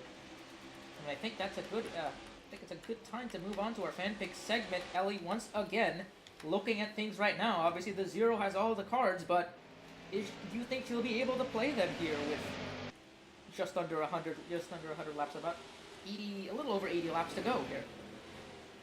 Well, that's not too many laps, and that's not too little laps. That's the thing here, and I don't know how many. Honestly, that gap is just not big enough for the 59 to not catch up to her, and for the rest of the field to not catch up to her. I mean, it's already down to 2.20 again. Yep, 2/10 down that time. You have about 80-ish laps or so until the end of the race. I don't see how the 0 is going to maintain a 2-second lead for that long. There goes another 2/10. 1.97 now, but of course the 59 still has those to get past all those lap cars. So, what do you think basically? What I think here is the 59 is going to catch up. I think she could be the front runner of this race, and she could easily win if she gets to get clean air for a decent amount of time up there once she passes the 0. And I think she is going to pass the 0. Yeah, we'll see what happens here. Because of all the traffic, things are definitely going to be really interesting up front. Even if there was a caution, I think there's going to be a lot. And look how fast the 64 is going, by the way, on those fresher tires. just absolutely slicing her way past the field now. She's going to be a real nuisance in these next few laps. But yeah, good call there. Looking at the 59, I'm gonna go with our driver on a hot streak, currently running third, the 46 of Bridget Brousseau.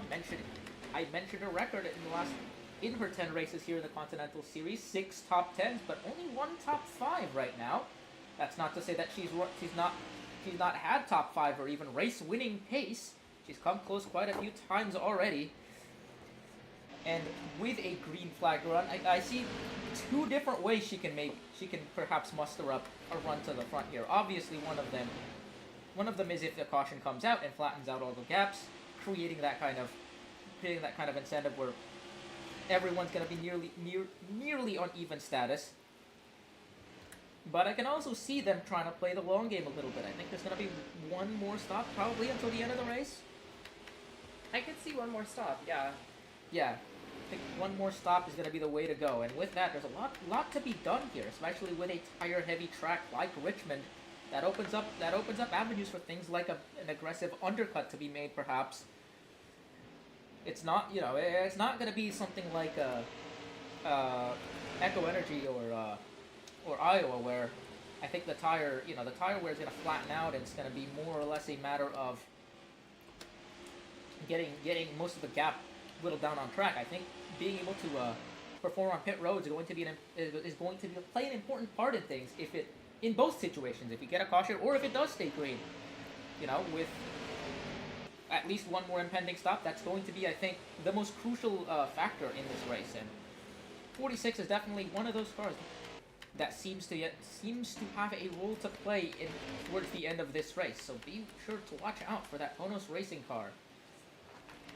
With that, lots of contenders left to talk about, including our race leader Hieda Yoko, as we'll take things over back to the booth where Echo and Eddie will take over the reins for the rest of the race from the commentary standpoint. We'll see you at the very least at the end of the race for the post-race show, and of course we'll be there. We'll be back here to on pit road to just to give any updates if anything else does happen, and we'll see you. Been nice seeing you. And as we say that, the 10's got problems. That's something we'll have to take a look at right away. And with that, and on that bombshell, we'll see you around and enjoy the rest of the race. All right, Eddie, you got a jinx that you want to make? Inshallah, Emile Tremblay-Vaudreuil will win this race.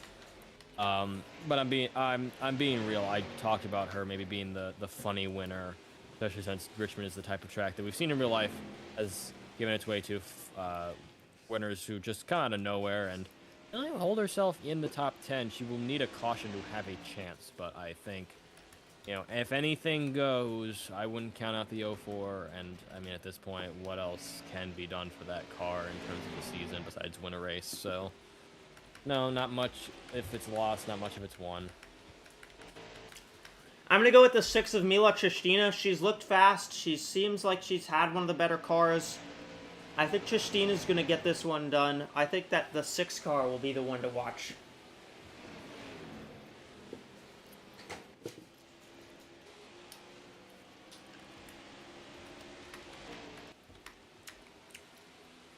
Well, right now, Yoko's still got about a 2.3 second lead. The real difference maker has been here. The 59 has still had to get through the lap traffic. However, don't look now, but the 46 and 6 are catching up to that 59. I wouldn't be surprised if either one of these cars got by and maybe ended up running down the 0, but there's still one more pit stop, and if we keep going green like this, we might see green flag pit stops.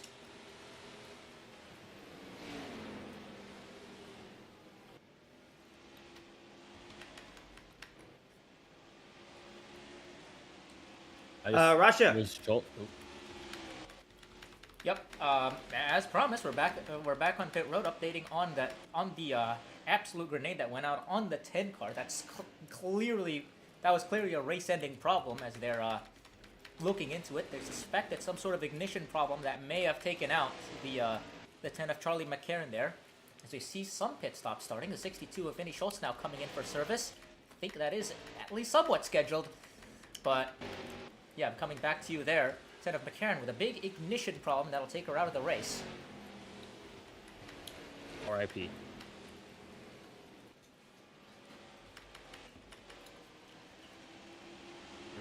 Rough way for it to end.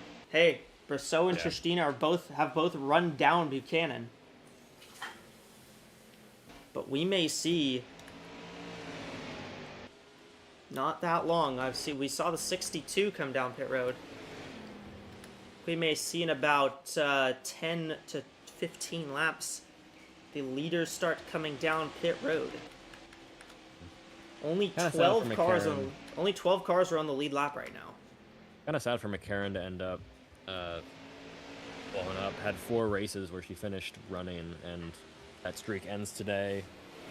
Well, making up ground was showing off these past couple of races, and yeah, for it to end like that, especially how she was in the top 10 for a while, has got to be terrible, but you got to move on from it. Well, that's just kind of been the story of her season. Runs well, but just can't finish it off. Usually has something go wrong that just ruins the run. Christina runs the high lane, really high up actually on track. If you're curious about the lap times, they're only about a second and a half off of their fast laps right now, so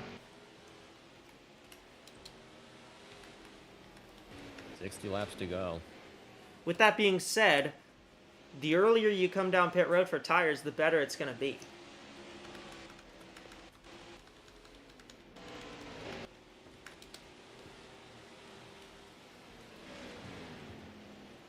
We actually saw this with Mayumi Moriyama.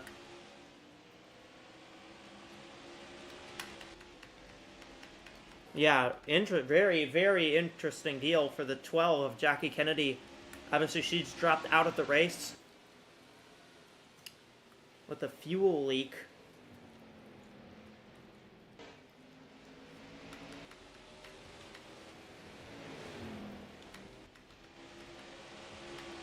Meanwhile, here's Schultz and Moriyama. Moriyama's got fresh tires. Schultz has really fresh tires.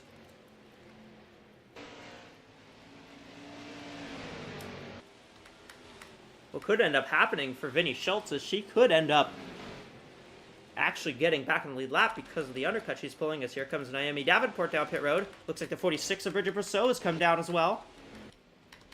The 0 is in. 59's in. 6 car of Chestina has stayed out.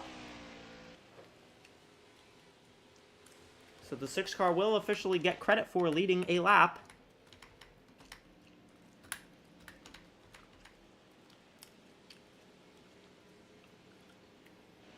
We're seeing pit stops with about 60 laps to go.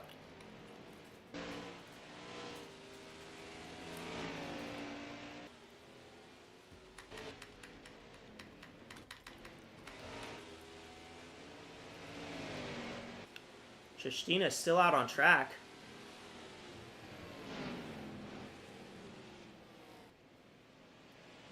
Yeah, I believe Chestina pitted a little later than some of these other cars, so that's why she's staying out so long, because she can.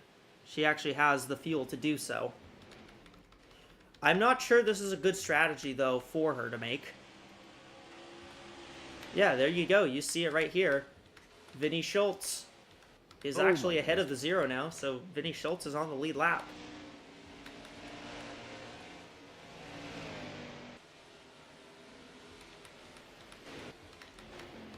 Brosseau is in second. See Krista Andresen. Now Mila Tristina, the only car on the lead lap now, because she is the, well, Only one on fresh tire. The only one that has not come down pit road. Imagine she does so soon. It's starting to become obvious. Well, she'll have to. What? I think what she's going to hope for is a caution. No. And she's going to come down pit road now. Not playing the waiting game.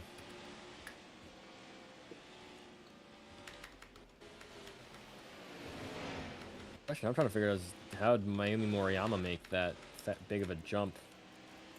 Because she hasn't pitted yet. Now she's holding up Brousseau. Yeah, but that is for position.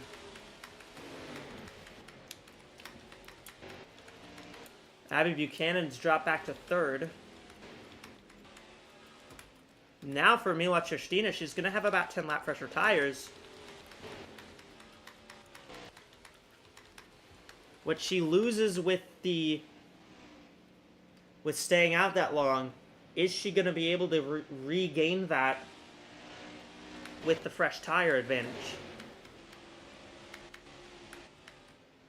Moriyama still will not get out of Brousseau's way. And this may be the thing that kills it for Brousseau. More than anything else. If she can't get by this 64. Oh, she forced her way through. Did the 64 try to pit there? No, I don't think so. I was gonna say, because that if so, that's a terrible job by the spotter to just completely send Moriyama down across the nose of Brousseau and force her to back out at the very last second. 2 lap cars now in between Brousseau and Yoko, and yeah, it's a 5-second gap. And A full 5 Christina seconds. has to, yeah, Christina has to make up 10 seconds in 40. Yeah, that's gonna be. And she's lost more time. Now it's 11. In 50 laps. Yeah. Remember, this race is about 10 laps longer. Yeah. Caution would shake things up, but I don't think much else would happen otherwise. A caution would change a lot. Whether we'll see one, I'm unsure. Barely have anyone on track anyway. I don't know about that. There's 25 cars running still. And there's plenty of side-by-side going on. See, Jennifer Wilson has gone past Moriyama. Third place to the 60.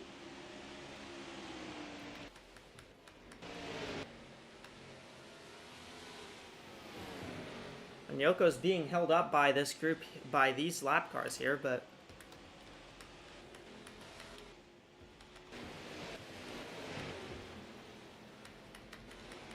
Justina has to make up about 11 seconds now.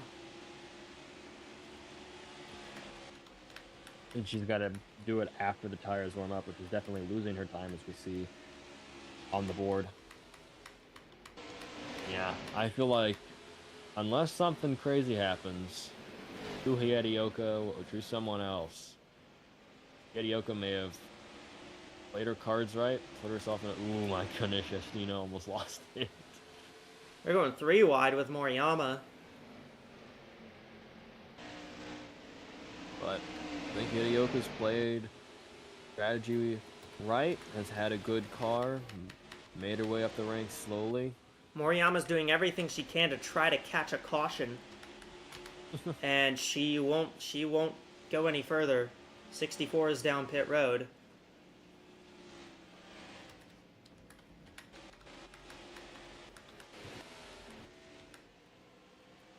There's Bridget Brousseau sitting second.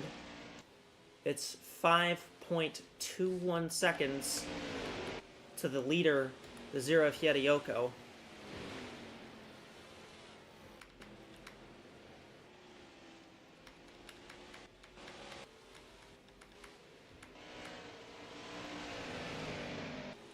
Of course, we'll keep you tuned on if anything brings out a yellow flag or not, but we've been green for about 80 laps or so.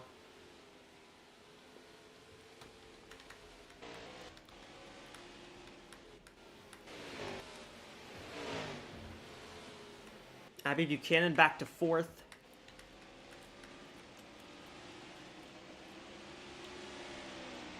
great run for Buchanan is probably at this point, with Moriyama's issues and with Kennedy out of the race, that's, I think, going to put mathematically Buchanan up there.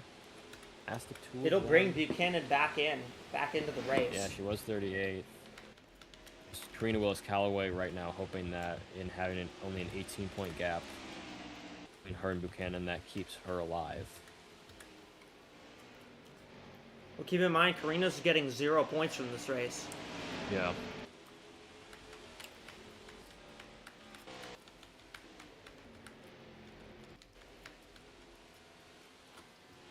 It's 38. In that case, it's 38 points. Willis Callaway. 18-point gap right now between Buchanan and Willis Callaway, plus 38, which would be the gap. It means to be a 56-point gap to Buchanan and Willis Callaway. So, assuming Buchanan is in that final playoff spot, assuming that final playoff spot is still there at the end of this race, she should still be in it, but would be more than mathematically a race in worth it, of but points out. it would have to take a miracle. Yep. 93 of overruns coming in.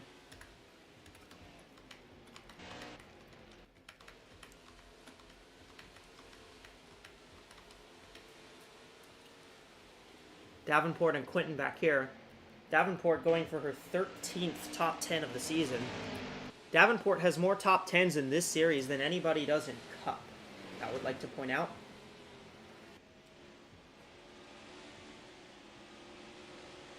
She has 12, and the most in Cup is 11. And if she's able to get one, that would be number 13. Also gave her practically a football passing percentage. In terms of 59% of her races have ended in top 10s. So. Yeah, 13 of 22. Which is even more insane because when you look at that, and you look at the drivers around her in the standings, she's third. You know, everyone else, she's driven 6 less races than everyone else and has still managed to put herself in a third place spot with, I mean... She very well could get to the points lead. She could. With the 55 and 95. With the 55 and 95 both having trouble. Mm-hmm. What would you know about that? Tell someone at the mid-race break. Actually, where was... So, Evergreen was the last race before the All-Star break. This midway was number 15, which would have been Charlotte. Trying to put it in perspective in terms of where she was. Yeah. Charlotte was just when Davenport had gotten her first win and was on the run by Evergreen. Evergreen was her last D&Q. Since then, she's made 7 consecutive races, but yeah, just... Well, she's not going to miss any. She's not going to miss any for a while because she's up there in the points. Heck no, yeah. Man, 5 D&Qs in your first 15 races. And now it's, I mean, blue skies ahead for that team. It really makes you wonder if she could take control and possibly being a threat to win it all. Brousseau 6.5 seconds back of Yoko now.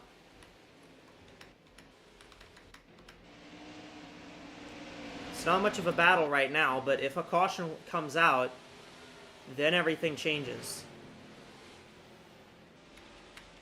But right now, Hieta Yoko is well gone. Yeah, it was too, I thought that was a Deborah Williams problem. I think that's just Deborah Williams. No, Deborah Williams is just very slow.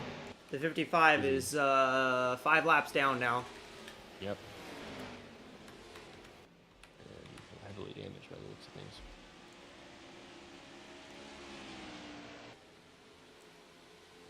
Bridget Brousseau about 6.5 seconds back of Yoko.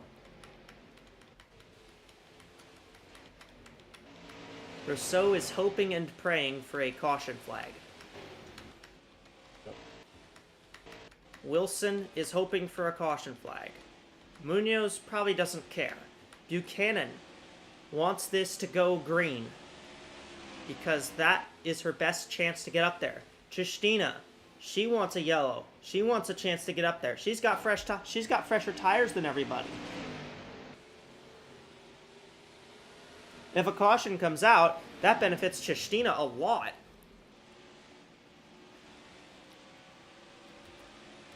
Wouldn't it be ironic if the Valvoline car, given the Valvoline 400 tomorrow here at Richmond, gets the win, but yeah, gonna need some help chaos-wise in order to get it.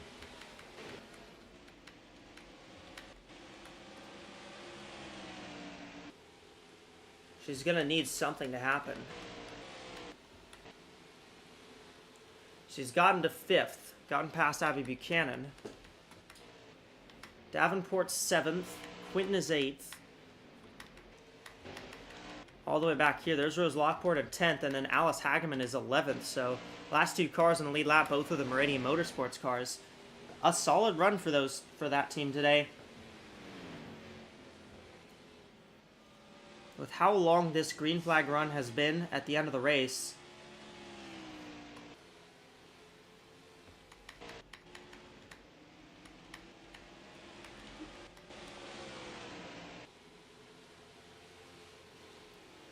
it's pretty well going to be between...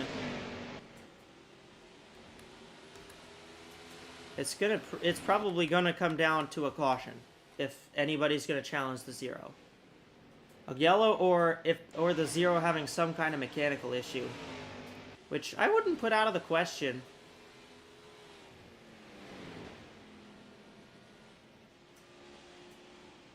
I mean, we assume, since we haven't had a lot of tire problems recently, that the debris is cleared, but it might not all have been.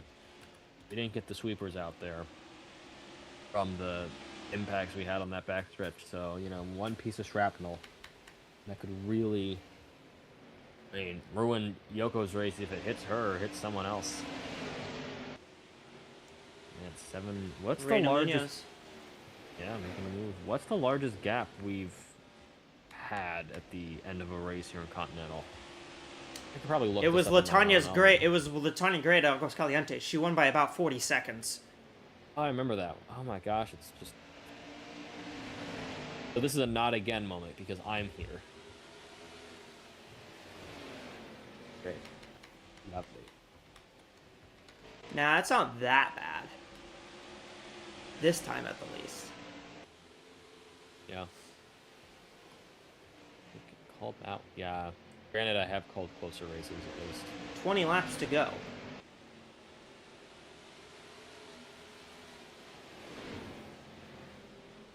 Oof. Reina Munoz really trying to push through the lap traffic here. Brosseau has had a lot of trouble getting through these lap cars.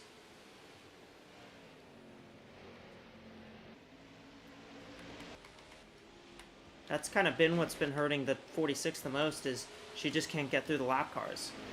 Yep. There's Tristina in the 6 car, sitting 5th. Abby Buchanan still 6th. Davenport, Quinton, Tombe Vaudreuil. And then the 77 and the 81 are pretty close to each other. They're about right next to each other. That's the fight for 10th. First car off the lead lap right now is actually the 31 of Lori Ramirez. There she is. Then the 2, then the 11. The 11's just gone 2 laps down.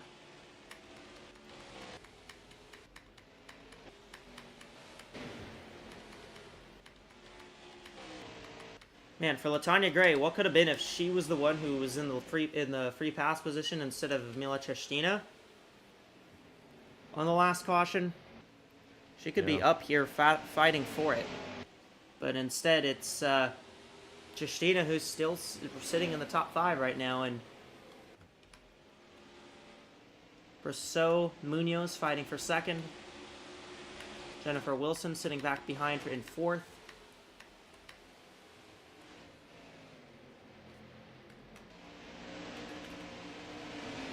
Oh dear! Wilson almost cleared herself off of Gray there. Oh boy. She's lucky Latanya Gray heard you. Latanya Gray heard you and got angry. She's lucky Latanya didn't do anything.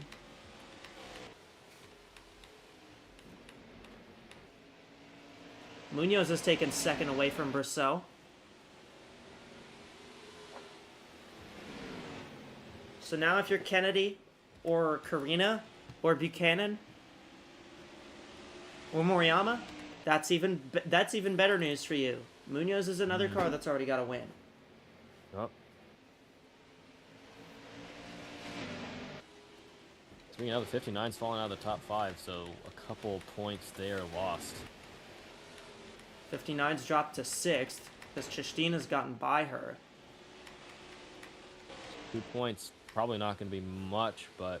Munoz anyway, is that could be faster different. than that 0 car, but again, it's not remotely close enough to catch her by the end of the race. There's only And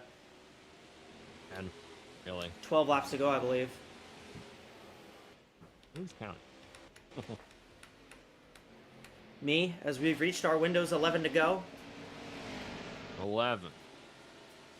Yoko leads by 7.5 seconds over Reina Munoz. Bridget Brousseau is 3rd. Jennifer Wilson, Mila Chistina, the top 5.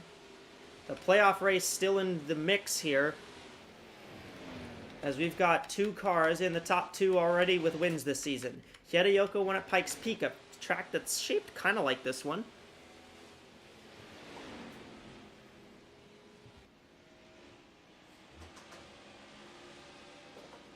And now, at this point, Yoko would have won the race if this was a standard length race, but now here we enter the final 9 laps.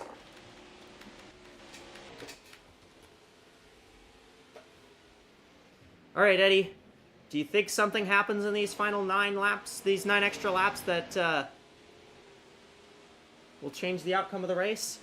Hope not. I hope not. I feel like Yoko has kind of deserves this race at this point. I feel like it's much more fun from that playoff picture standpoint to have her just win a second one, just to keep that last playoff points in jeopardy. But man, something where I think we're practically past the point of no return. I think so. We're not If it was quite Continental. yet. It's about 4 to go. 4 to go is when, if a caution comes out around 4 to go, that's when we'd reach the point of no return. Mm. We can accelerate cautions here, though, at the end of the race.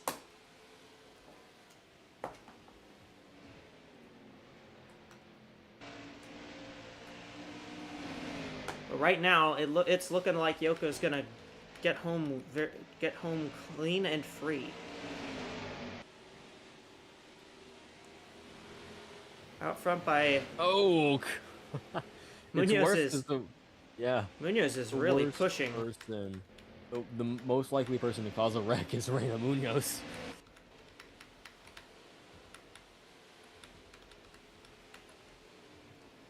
Well, it's all down to getting the win now. Yeah. 5 laps to go.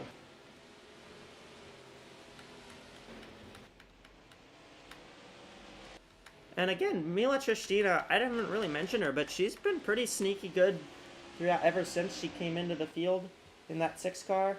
She's gotten it to 2nd in owner points. In the last couple races, she hasn't had a great time, but she's still up there 3rd in owner points right now, and she's just still running quite well. So there's 3 laps to go. 6.5 seconds. Munoz continues to gain about a couple tenths a lap, but a couple tenths a lap isn't going to do it with 2 to go. Nope. We're pretty well into the point of no return now. Yoko. Munoz. Oh, and Munoz lost time anyways, there. Yoko, the driver from Finland, will take the white flag. 1 lap to go for Yoko in Richmond. We don't have a last lap sponsor in Continental. You don't have one in Cup either. Our marketing strategy. We'll figure that out later. Checkered flag waves. Yoko wins in Richmond.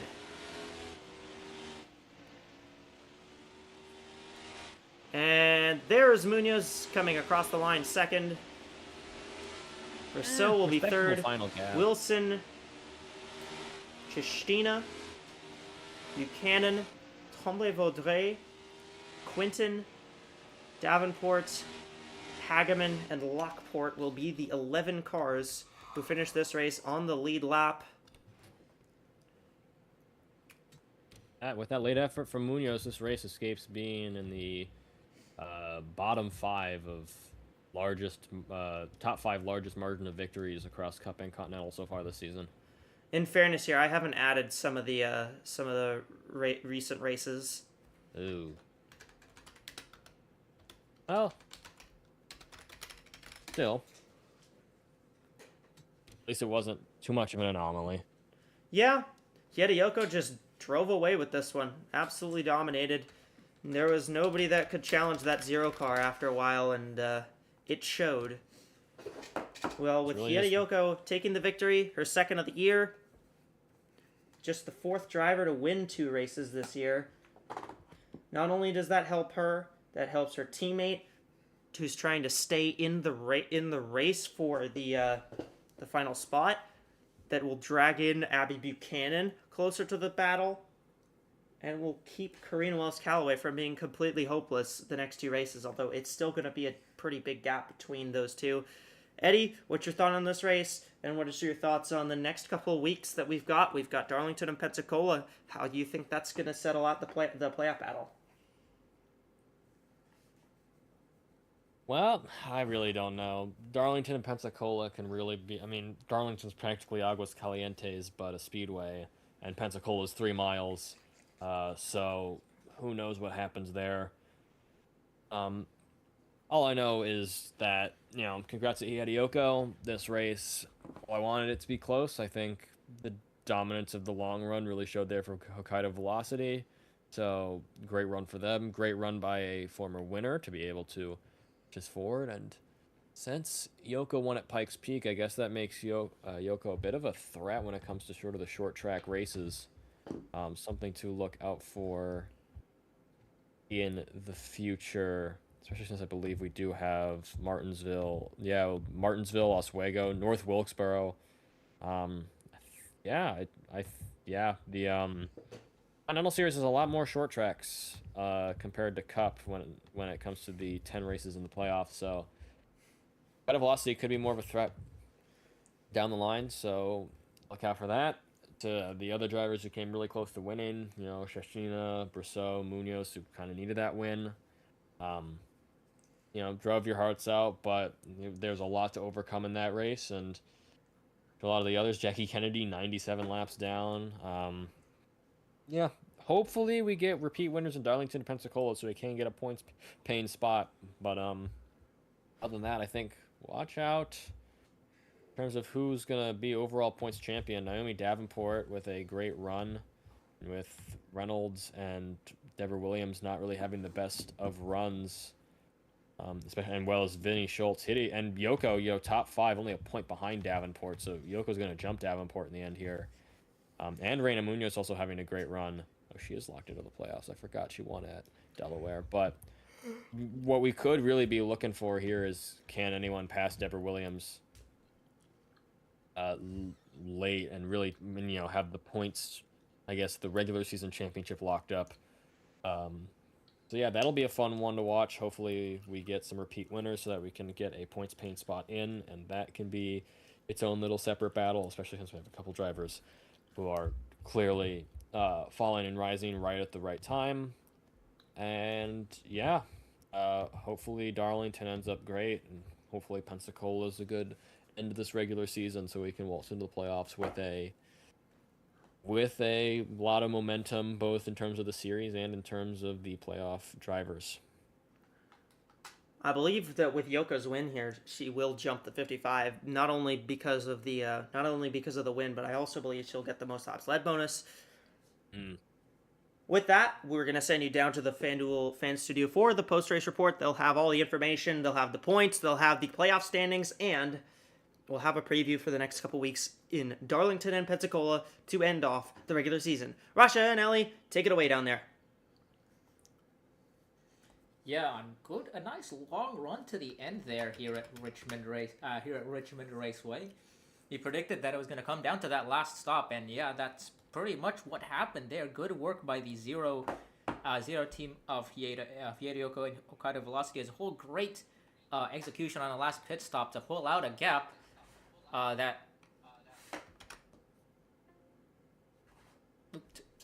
pull out a gap that what do you call it? Was just insurmountable at the end there, winning by 6.5 seconds over the 7 of Reina Munoz. So it was a both of those drivers past winners already, taking the first 2 spots. Bridget Brissot with another good run, 3rd place. Jennifer Wilson finishing 4th in the 60, and 5th goes to the 6th of Mila Shestina. Just 11 cars on the lead lap as a result of that long last run. Abby Buchanan finishes 6th in a crucial finish for her bid towards the playoffs. Emily Tremblay-Vaudreuil knocks out another top 10, 7th place for her. Zoe Quinton finishes 8th after falling back a little bit. Naomi Davenport extends her record-setting top 10 counts with a 9th place finish. Alice Hageman and Rose Lockport, the Meridian Motorsports duo, will round out the top 11, and every car that finished on the lead lap, 10th and 11th for the Meridian duo. Good finish overall for that team, and yeah, ultimately not too much changing in terms of new winners here. We thought Bridget Brissot was going to have a chance of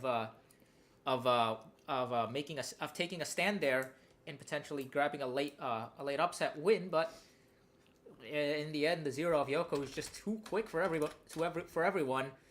And with that, I think we should see the zero team moving up, gaining a little bit of momentum here through the end of the regular season. But yeah, I think as Eddie mentioned in the booth, 2 very different tracks coming up to round out the regular season. Obviously, Darlington and Pensacola, entirely different racetracks to look at. That's going to be it's going to be really difficult to predict what's going to happen in next 2 races, I think, Ellie.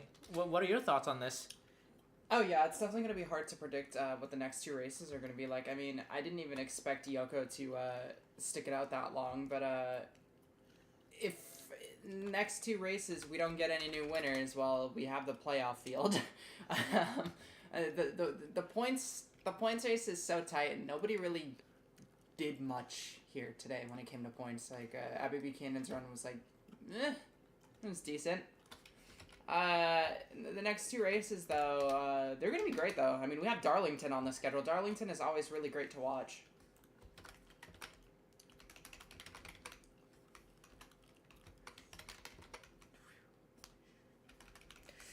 Yeah, Darlington's gonna be I think what I think of Darlington is that it's gonna be a long run heavy track. I think if any track is going to really rely on a good long run race, it's gonna be Darlington. I think Darlington on the long run just hits different compared to any other racetrack on the schedule. And it's already one of the most challenging tracks on the schedule as it is, but having to balance all of the different factors that happen in the race, that could happen in a race at Darlington, it's something that I think will to put it in one way, that's how you're going to separate the best from everyone else here in the AWSCO field. And I think drivers are going to be really looking forward to this challenge coming up. And obviously the pressure is brought up just that little bit more with how important this next race is going to be for the playoff race.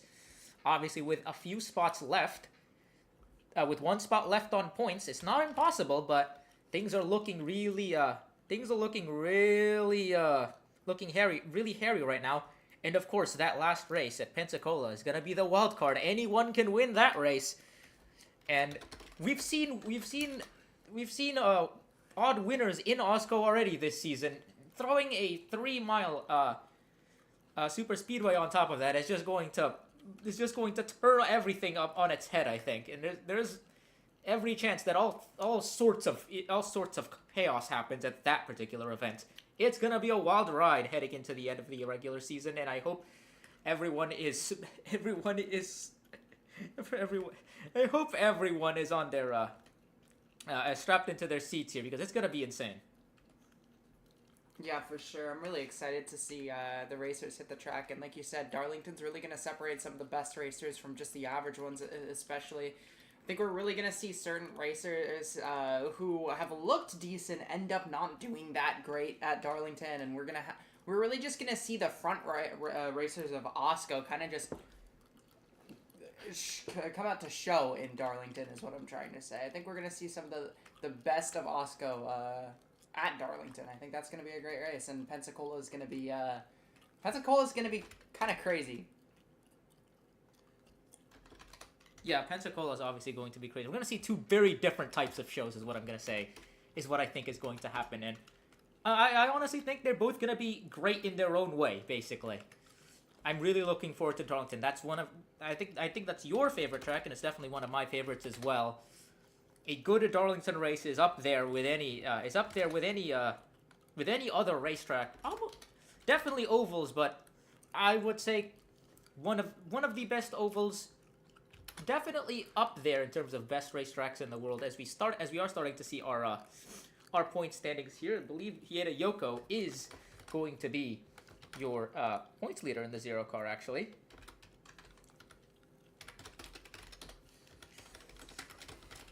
And yep, looking at the playoff standings as well, Moriyama has taken back that last spot.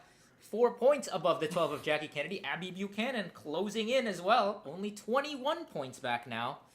And then Willis Calloway and Aya, the last two, with any kind of hope really, but 74 points out. That's basically in win, and you're basically in a must-win there effectively. You'd have to set up, I think, to win. You'd have to be set up to win races, I think, if you're the 99-11.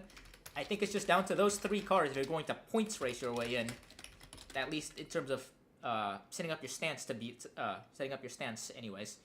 Because otherwise, if you're the 99-11, you have to run so well that you might as well be going for wins. Yeah, I think. Yeah, I mean, I don't even really see any way that, especially Karina and Willis Calloway, is going to win on getting the playoffs on points. Neither I just don't see them getting in on points. I could see them getting in on a win, but I also could see Kennedy, Moriyama, or Buchanan getting in on a win as well. So I just don't know if being that far out on points is really gonna do anything for you, or being really close on points is gonna do anything for you either, because we only have one spot. Yeah. By the way, overall point standings are still very close. The top 10, again, all within 50 points. 48, actually. So the top 10 in points are still extremely close in the point spread. And it is unbelievable. It is unbelievable to watch right now. The battle up front. Yoko, Williams, Munoz, Davenport, Schultz, Reynolds, Moriyama, Oberman, Kennedy, and Von Lundquist are top 10. Everyone there within 50 points. And I believe with a point spread of 42,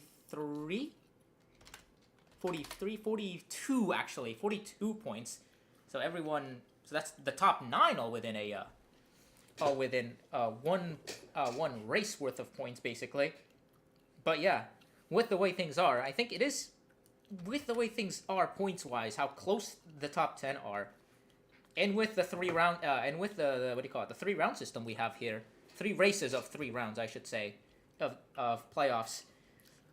What do you think is going to happen here? Obviously, we've seen how playoffs work in other stock car racing series, in this kind of format as well, but how do you think this format is going to apply to a racing series like AWSCO? I mean, I'm a little unfamiliar with the AWSCO format for the most part, but I think it's going to create some interesting racing and competitive racing. That I already know for sure. And with how close everybody is in the top 10, I think that's just going to make everything more enjoyable for fans to watch at this point. Yeah, we'll get into the playoffs a little bit later on as we start to get into that part of this of the season. But with only 2 races left after this in the regular season, is definitely something to keep in mind as things as we count down the clock in the regular season here. And with that, thank you very much for joining us here in the post-race show. It was a wild one here at Richmond, especially at the beginning of the race. Lots of calamity early on, lots of mechanical problems, tire issues. Definitely an eventful first half of the race, but we saw that that action kind of start tapering off, and we had a very good last long run to end the race, including a full green flag cycle to cap off the race, the Continental Series race here at Richmond. With that, I've been Rasha. I've been joined here by Ellie in the studio, and with that, we'll take you back to the booth where Echo will wrap up the broadcast. But for now, thank you for joining us here at Richmond, and we'll see you tomorrow in the for the AWSCO Windows Cup Series broadcast here at Richmond as well. A very, very fun race here from Richmond. After 259 laps, it was Yoko who made it count at the end, and she went to victory lane for the second time this season. All right, on behalf of Eddie, Rasha, and Ellie, I'm Echo. Thank you so much for joining us tonight. I will see you tomorrow.